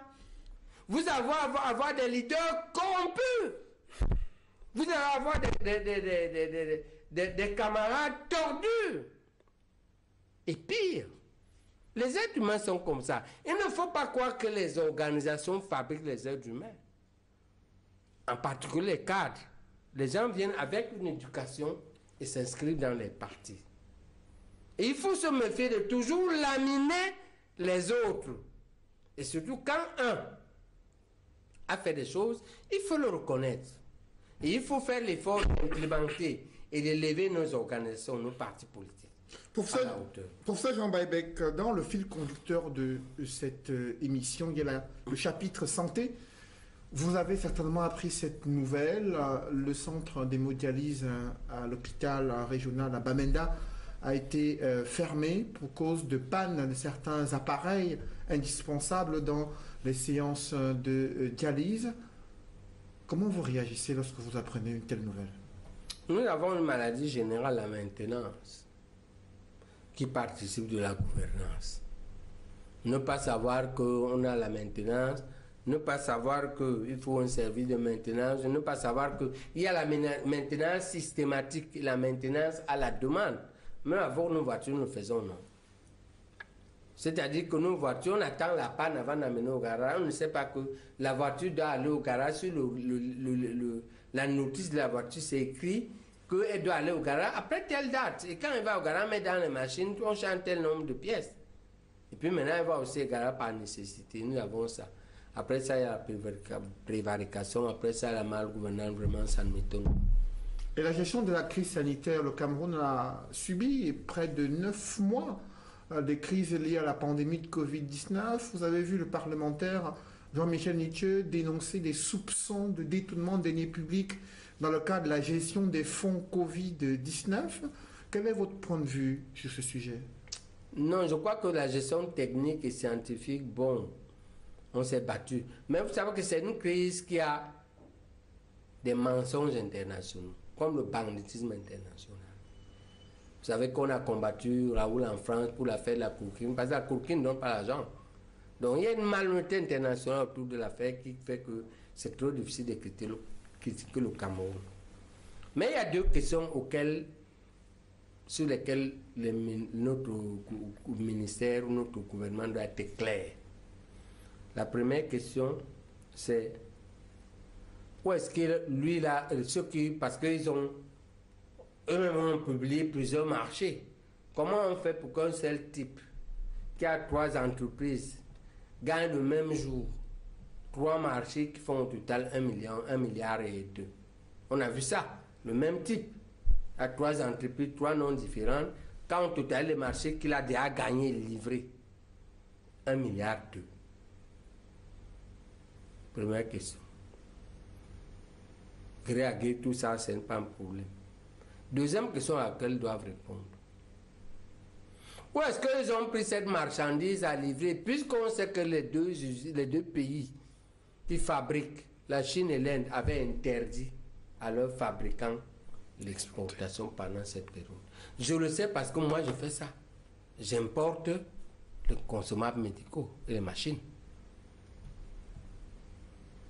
J'ai même des habits là-bas qui me montraient que le pays, non, on ne peut pas buyback. Le pays a refusé, on ne peut pas. Comment eux, ils ont emporté jusqu'à livrer? Ils doivent répondre à ça. Si la Cour des comptes, voilà la question que la Cour des comptes doit leur poser. C'est quand ils répondront à ça qu'on reviendra là-dessus. Voilà. Le Cameroun s'apprête à accueillir le CHAN dans quelques semaines. Est-ce que notre système de santé est prêt au regard de l'afflux des spectateurs des différents pays qui viendront suivre cette compétition africaine? Moi, je crois que le Cameroun est un pays. On a un pays spécial. Hein. On est aussi très chanceux. Hein. Et je croise les doigts qu'on va être très chanceux. Mais je ne crois pas que. Je ne crois pas que. On n'a pas les routes. Les stades ont été durs. On a reporté. Qu'en quelques temps, on a fait. Non, je ne crois pas. Non, en fait, pour vous, les infrastructures, ce n'est pas au top, mais au petit bonheur, la chance. Oui. On croise les doigts parce que nous on aime le Cameroun, parce que j'aime le Cameroun et parce que bon, je ne peux pas souhaiter qu'on rate. Parce que il ne faut pas aussi trop décourager les Camerounais. Il ne faut pas aussi trop les décourager. Et j'espère qu'on essaie de faire le mieux que l'on pourra avec ce qui est là. Mais c'est largement insuffisant. But, Prof, is the security issue too Parce not going to have an impact on CAN? Ils n'ont pas pu. C'est-à-dire que il faut savoir que de ce point de vue, la difficulté est venue, n'est pas leur faute, ils profitent seulement. Toutes les machines qu'il fallait commander n'ont pas été commandables. En fait, les usines ont fermé en Chine. La Chine est la grande usine du monde. En réalité, c'était impossible d'importer. Ils n'ont pas pu importer. Donc, en fait, le marché qui dit livrer, là, ils mentent. Ils mentent, ils n'ont pas pu livrer. Donc pour vous, le matériel... C'est les marchés fictifs. C'est dans nous, comme tu veux le mot. Tu crases le morceau. Ils n'ont pas pu, ils ne peuvent pas livrer ça parce que c'était interdit. Parce que quand la Chine ouvrait un peu, ou l'Inde ouvrait un peu, il y avait un marchandage terrible. C'est-à-dire, tu commandes ce bic à 100 francs. On fait des paquets. Tu es la France. Tu commandes, on fait des paquets pour te livrer. Les États-Unis viennent donner 200. On leur donne. Quand tu reviens, on te dit que tes 100 francs, là, on peut même te rembourser 110 francs. Dans ce jeu-là, quel entrepreneur camerounais pouvait venir de là où les entrepreneurs français... Mais on a annoncé des kits pour faire les tests Covid. Ils ont même montré. Plein de matériel. Ils sont suspects. C'est eux qui doivent dire la différence entre ça et les dons. C'est à eux de clarifier, c'est pas moi. Donc pour vous, il y a une confusion qui a été créée. J'ai tout dit. Moi, je ne fais pas des accusations n'importe comment parce que c'est que le Cameroun est un état de droit hein, qui est au moins en construction. Hein. Tu ne dis pas des choses dont tu n'as pas le preuve. Ça sera à toi de prouver. Moi, je n'ai pas dit ça, c'est toi qui veux dire ça. Si tu veux dire, mais j'ai dit que c'est eux qui doivent prouver où sont partis les dons. Et ils doivent prouver ce qu'ils ont acheté, où est-ce que c'est parti, d'où est-ce que c'est venu, pour nous rassurer.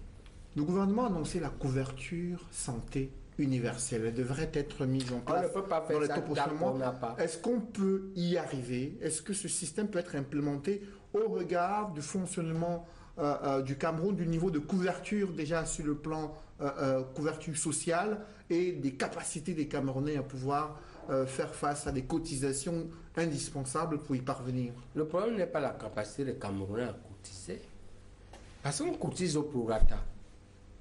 Dans un bon système, on prélève les entreprises, c'est là où il y a la masse d'argent.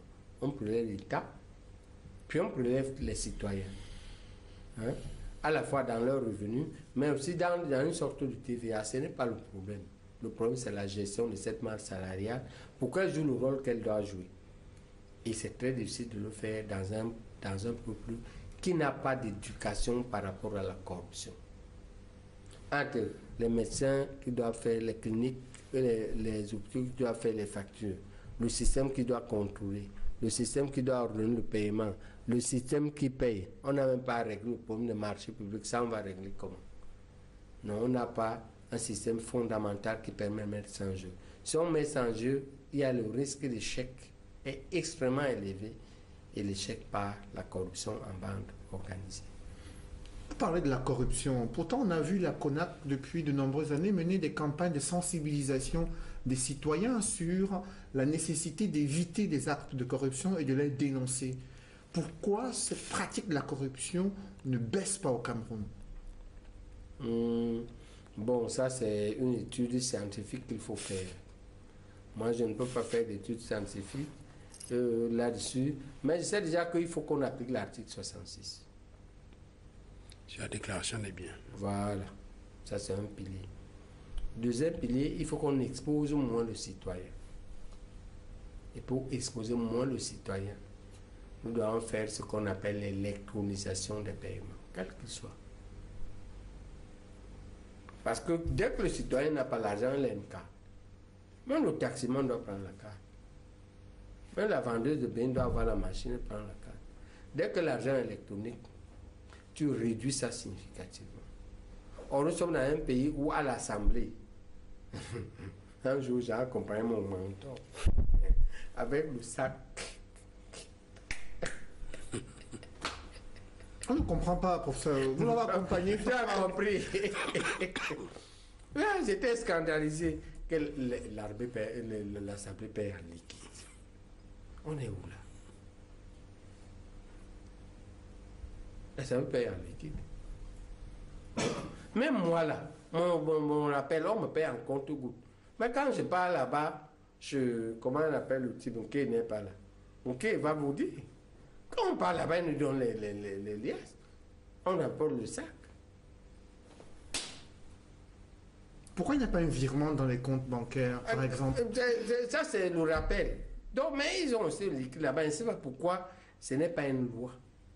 En réalité, c'est que, quelque part, les gens qui sont mal intentionnés, les chefs de bande de la prévarication, ça les arrange, c'est sans trace.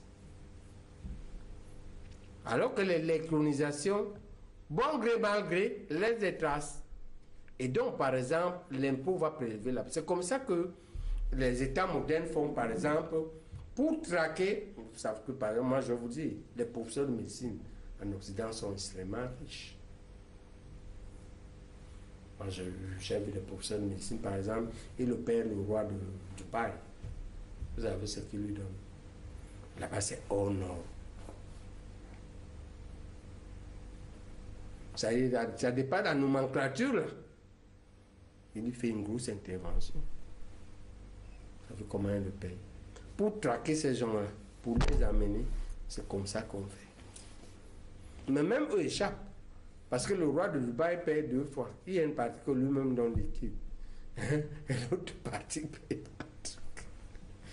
pour diminuer la part que l'État paie, c'est l'électronisation. Mais il y a eu le logiciel CJPES 1, CJPES 2 pour ça, c'est pour les salaires. Pour revoir les salaires, justement, pour éviter qu'il y ait... Non, il faut qu'on l'électronise tout. Que par exemple, l'État ne traite plus. L'État fait comme il fait par exemple pour le marché public. L'État interdit qu'on on touche l'argent au trésor. Maintenant, c'est toutes les entreprises vont dans les banques. Ok? L'État doit arriver à cette situation-là pour les citoyens et les hauts cadres de l'État. On ne paye rien en liquide. On paye tout par virement. Point. Et ce n'est pas interdit qu'un directeur du ministère X vire les primes de telle réunion à tous les cadres, le soir même par virement. Est-ce que c'est interdit? Le problème, c'est que ce qu'ils ne veulent pas, c'est que quand ça va commencer à arriver à la banque, le deuxième problème, ce que ça va poser, c'est que les inspecteurs des impôts vont commencer à dire que paye l'impôt sur la personne physique. L'IPP. IPPR. L'IPPR. L'impôt sur le revenu des personnes physiques. Des personnes physiques. Et ça va jaser, ça va jaser. Mais à un moment, ils vont mettre un logiciel à la banque qui prélève ça automatiquement. Par exemple. Mais c'est bien que ça va augmenter les recettes de l'État. Et ça augmente l'intérêt général. But Prof, you talk about electronizing, putting those things, but you also have to remember that we are in Cameroon where a greater majority of the population live in rural areas, even civil servants. There are also people who work in very remote areas in Cameroon.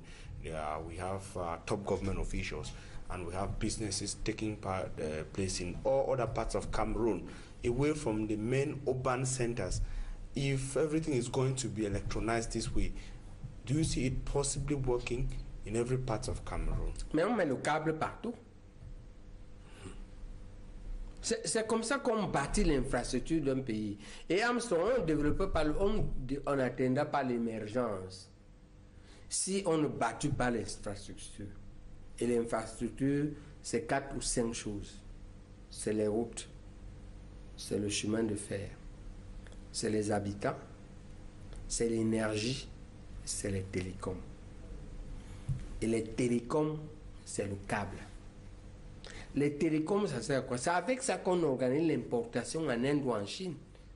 Et c'est avec ça qu'on va exporter le cacao et le chocolat ou les veillas.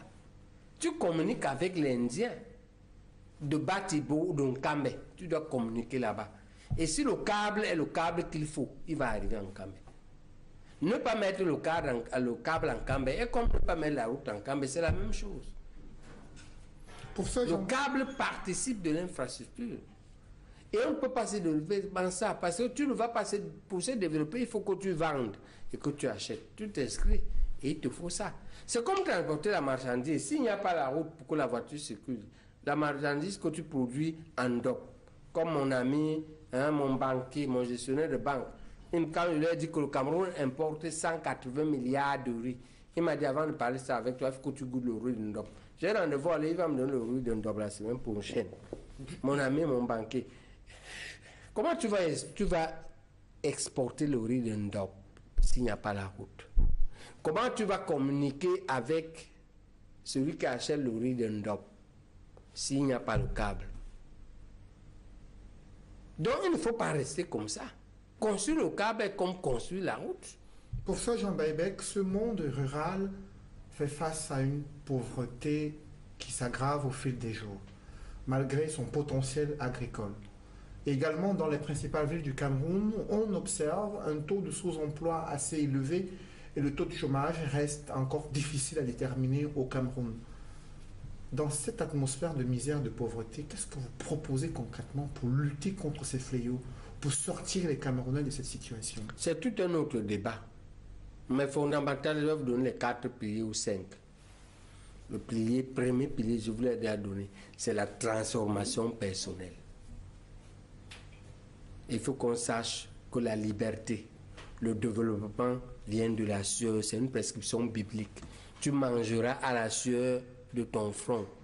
Ce n'est pas à la bouteille de bière de 16h à 22h. Oui, Duval, 80% de nous font ça, nous les cadres.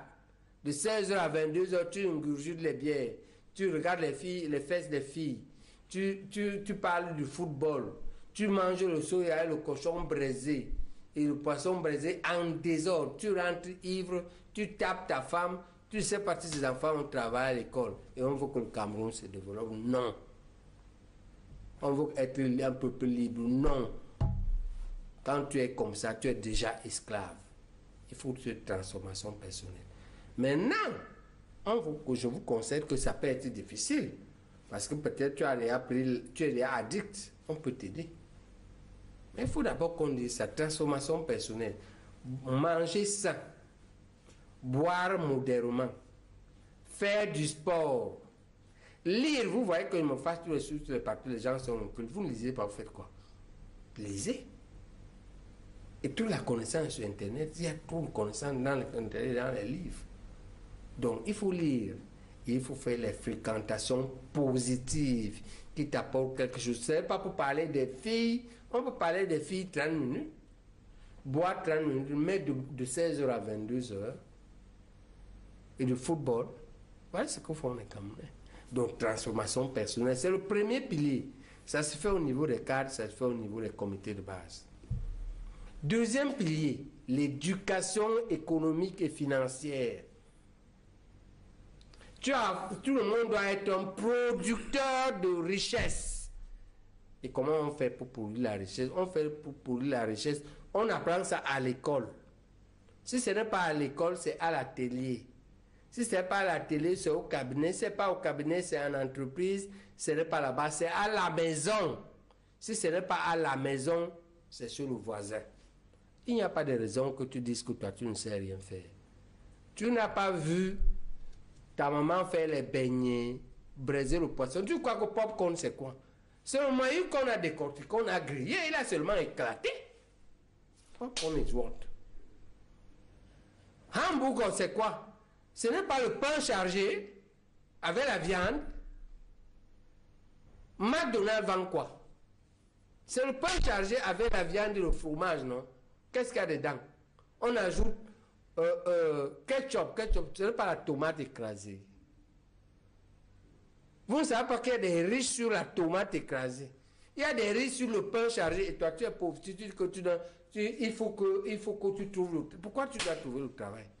Si tu as la chance d'aller à l'école, ok. Si tu as la chance d'apprendre à la télé, ok. Mais tu n'as pas vu à la maison. Tu n'as rien vu là que tu parles. Tu n'as pas vu chez les voisins. Donc tout le monde doit être producteur. Après ça, tout le monde doit savoir gérer l'argent. C'est-à-dire écrire un business plan, écrire un compte d'exploitation et l'exécuter. Quand tu as reçu de l'argent, maintenant organiser entre tes dépenses et tes recettes. Il faut un équilibre. Tu ne peux pas dépenser plus que tu gagnes. Même si un type te donne la bière, toi, ton niveau, c'est ne pas boire 5 bières par jour. Ton niveau de boire une bière. Boire une bière, ça te va. Pourquoi tu bois 4 bières alors que je ne veux pas? Maintenant, tes dépenses. Il y a les dépenses passives et les dépenses actives. Passive veut dire que la dépense là t'amène d'autres dépenses. Active veut dire que la dépense là va produire de l'argent. Elle va t'ajouter de l'argent. Alors que la dépense passive, le costume que tu mets, ou la voiture que tu achètes, chaque jour tu dépenses en carburant. Mais si ta voiture achète le taxi te ramène de l'argent le soir, chaque soir. Mais en plus, tu amènes à l'hôpital, il peut t'amener au travail. Lui seul, il te donne l'argent, lui seul t'amène au travail. Au lieu d'acheter donc la voiture pour aller au travail, achète la voiture, elle fait le taxi, elle produit l'argent, mais en même temps, elle t'amène au travail. Elle peut te laisser au travail, elle peut encore te chercher. Donc il y a une éducation et avec un Cameroun qui a plein d'opportunités, avec les banques stables, avec une inflation maîtrisée, avec une diaspora qui attend seulement qu'on la rassure, on peut sortir tous de la pauvreté. Je dis bien tous. Je défie les Camerounais sur un certain nombre d'années. Si nous faisons comme ça, tout le monde sort de la pauvreté, sauf ceux qui ne veulent pas, qui sont de mauvaise foi. Il veut boire le kitoko le matin à 7 h. Je vois les gens boire à 33 à 8 h dans les stations Total. Tu commences la journée par l'alcool. Tu vas produire comment en son? Tu commences par la 33 musique. Tu es déjà sous. Après, tu dis que c'est pour le Camto. C'est Camto qui n'a pas fait ce que tu deviennes député ou maire. Donc, tu vas quitter le MSC. Alors que c'est toi-même le problème. C'est ce travail-là que nous devons faire. Mais je dis bien que la vie n'est pas segmentée. Il ne s'agit pas de faire ce travail-là et terminer avant de faire la lutte politique. On doit faire les deux. On fait ce travail, on fait la lutte politique. Là, je m'adresse aux leaders politiques. De tous bords. En sachant que la lutte entre nos compatriotes est une lutte entre adversaires, une lutte entre rivaux. Et la lutte contre le néocolonialisme est une lutte qui peut être plus fratricide. Sauf si le néocolonialisme, on arrive à le faire reculer. Parce que quand on va trahir le néocolonialisme, comme on a commencé là, sauf si vous divisez l'accord secret là, on divise ça à toute l'Afrique. Tous les Africains voient ce qu'on a fait signer. Pas seulement Aïdjo seul. Duval, toi qui dis que défend Aïdjo. Le pauvre. C'est tout le monde qui a signé en Afrique francophone, sauf Sékou Touré. Tout le monde a signé ça. Et qui avait dit non à la communauté. Oui. Voilà où on doit aller. Laissons la petitesse et élevons-nous. Maintenant, on va revenir au combat interne. Les combats internes ne finissent jamais. Les rivalités internes, la compétition interne ne finira jamais. Hein? La même chose, j'étais bien en disant aux compatriotes que moi je pense que tel que le président a, comme il a dit ce qu'il a dit là, la solution Fayengo, qui dedans le sorti, il a répété ça. Ça marche pour les combattants soldats, mais ça ne marche pas pour les cadres. Il faut que le RDPC pense une solution pour les cadres.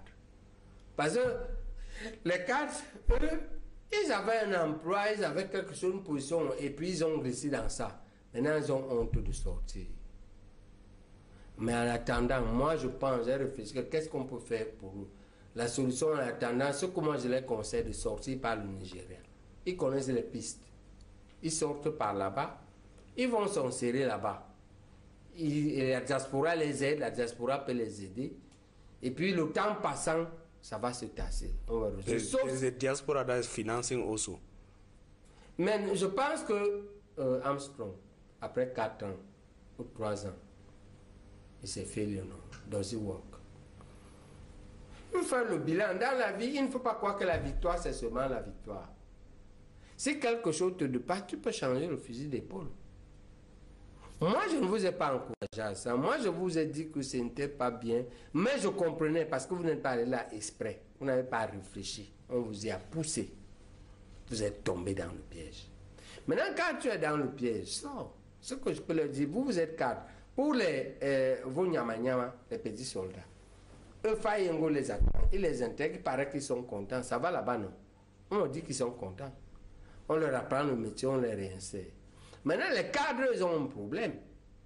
Par exemple, ils étaient militaires, ou bien ils étaient policiers, ou bien ils étaient fonctionnaires, ou bien ils étaient même un entrepreneur installé. Ils ne veulent pas rentrer stigmatisation, tout ça là. On s'est adulte, je comprends. Je dis, on sort par le Nigeria, dis à la diaspora, on t'aide, soit à immigrer, soit à t'installer là-bas en attendant que ça se tasse. Parce que ce n'est pas la première fois qu'on a une telle crise. Il faut savoir que après le coup d'État de 84, on a eu beaucoup de ça. D'autres ont fait 10 ans à l'extérieur, 15 ans à l'extérieur, 5 ans à l'extérieur, ils sont revenus s'intégrer quand ça se tasse. Pour autant, est-ce que ça résout le problème de fond? Non, parce que quand je dis continuons la lutte là n'a pas d'issue. Impossible de bâtir le Cameroun avec les faux piliers, impossible. Donc, on va remettre les 5 piliers à plat. Ça, ce n'est pas un souhait. Ok? C'est une observation. Il n'y a pas moyen de faire autrement. Parce que sans ça, on ira de crise en crise. On va les mettre à plat. Aujourd'hui, c'est un problème de timing. C'est pourquoi la lutte doit s'organiser pour continuer la pression dans ce sens. Et c'est une question de rapport de force. Rapport de force d'abord par rapport au colonialisme. Qui entretient ça? Et si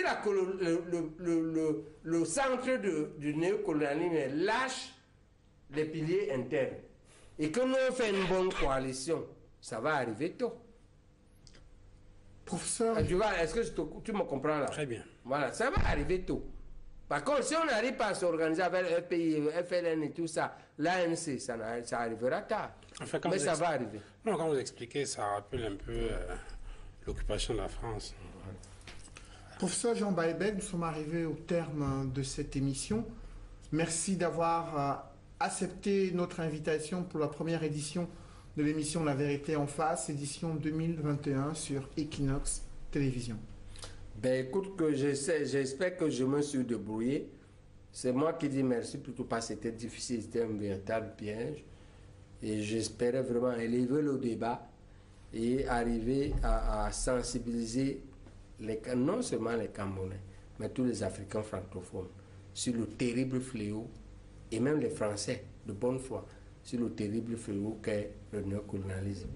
Maintenant, s'ils veulent m'encourager là dehors, ben écoute... Rien ne va vous arriver, on y veillera certainement tous ensemble. Merci également à Formy Armstrong et Duval Fangwa d'avoir participé à cette émission. Merci à toutes les équipes techniques conduites par Mitterrand Dame, Emmanuel Wapi.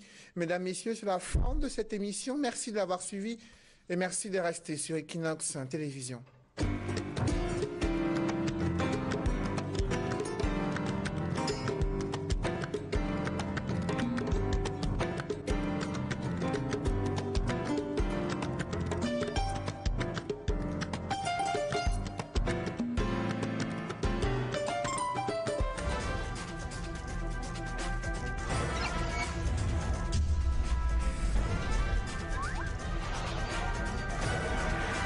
Equinox Télévision, au-delà de l'image, nous rendons compte.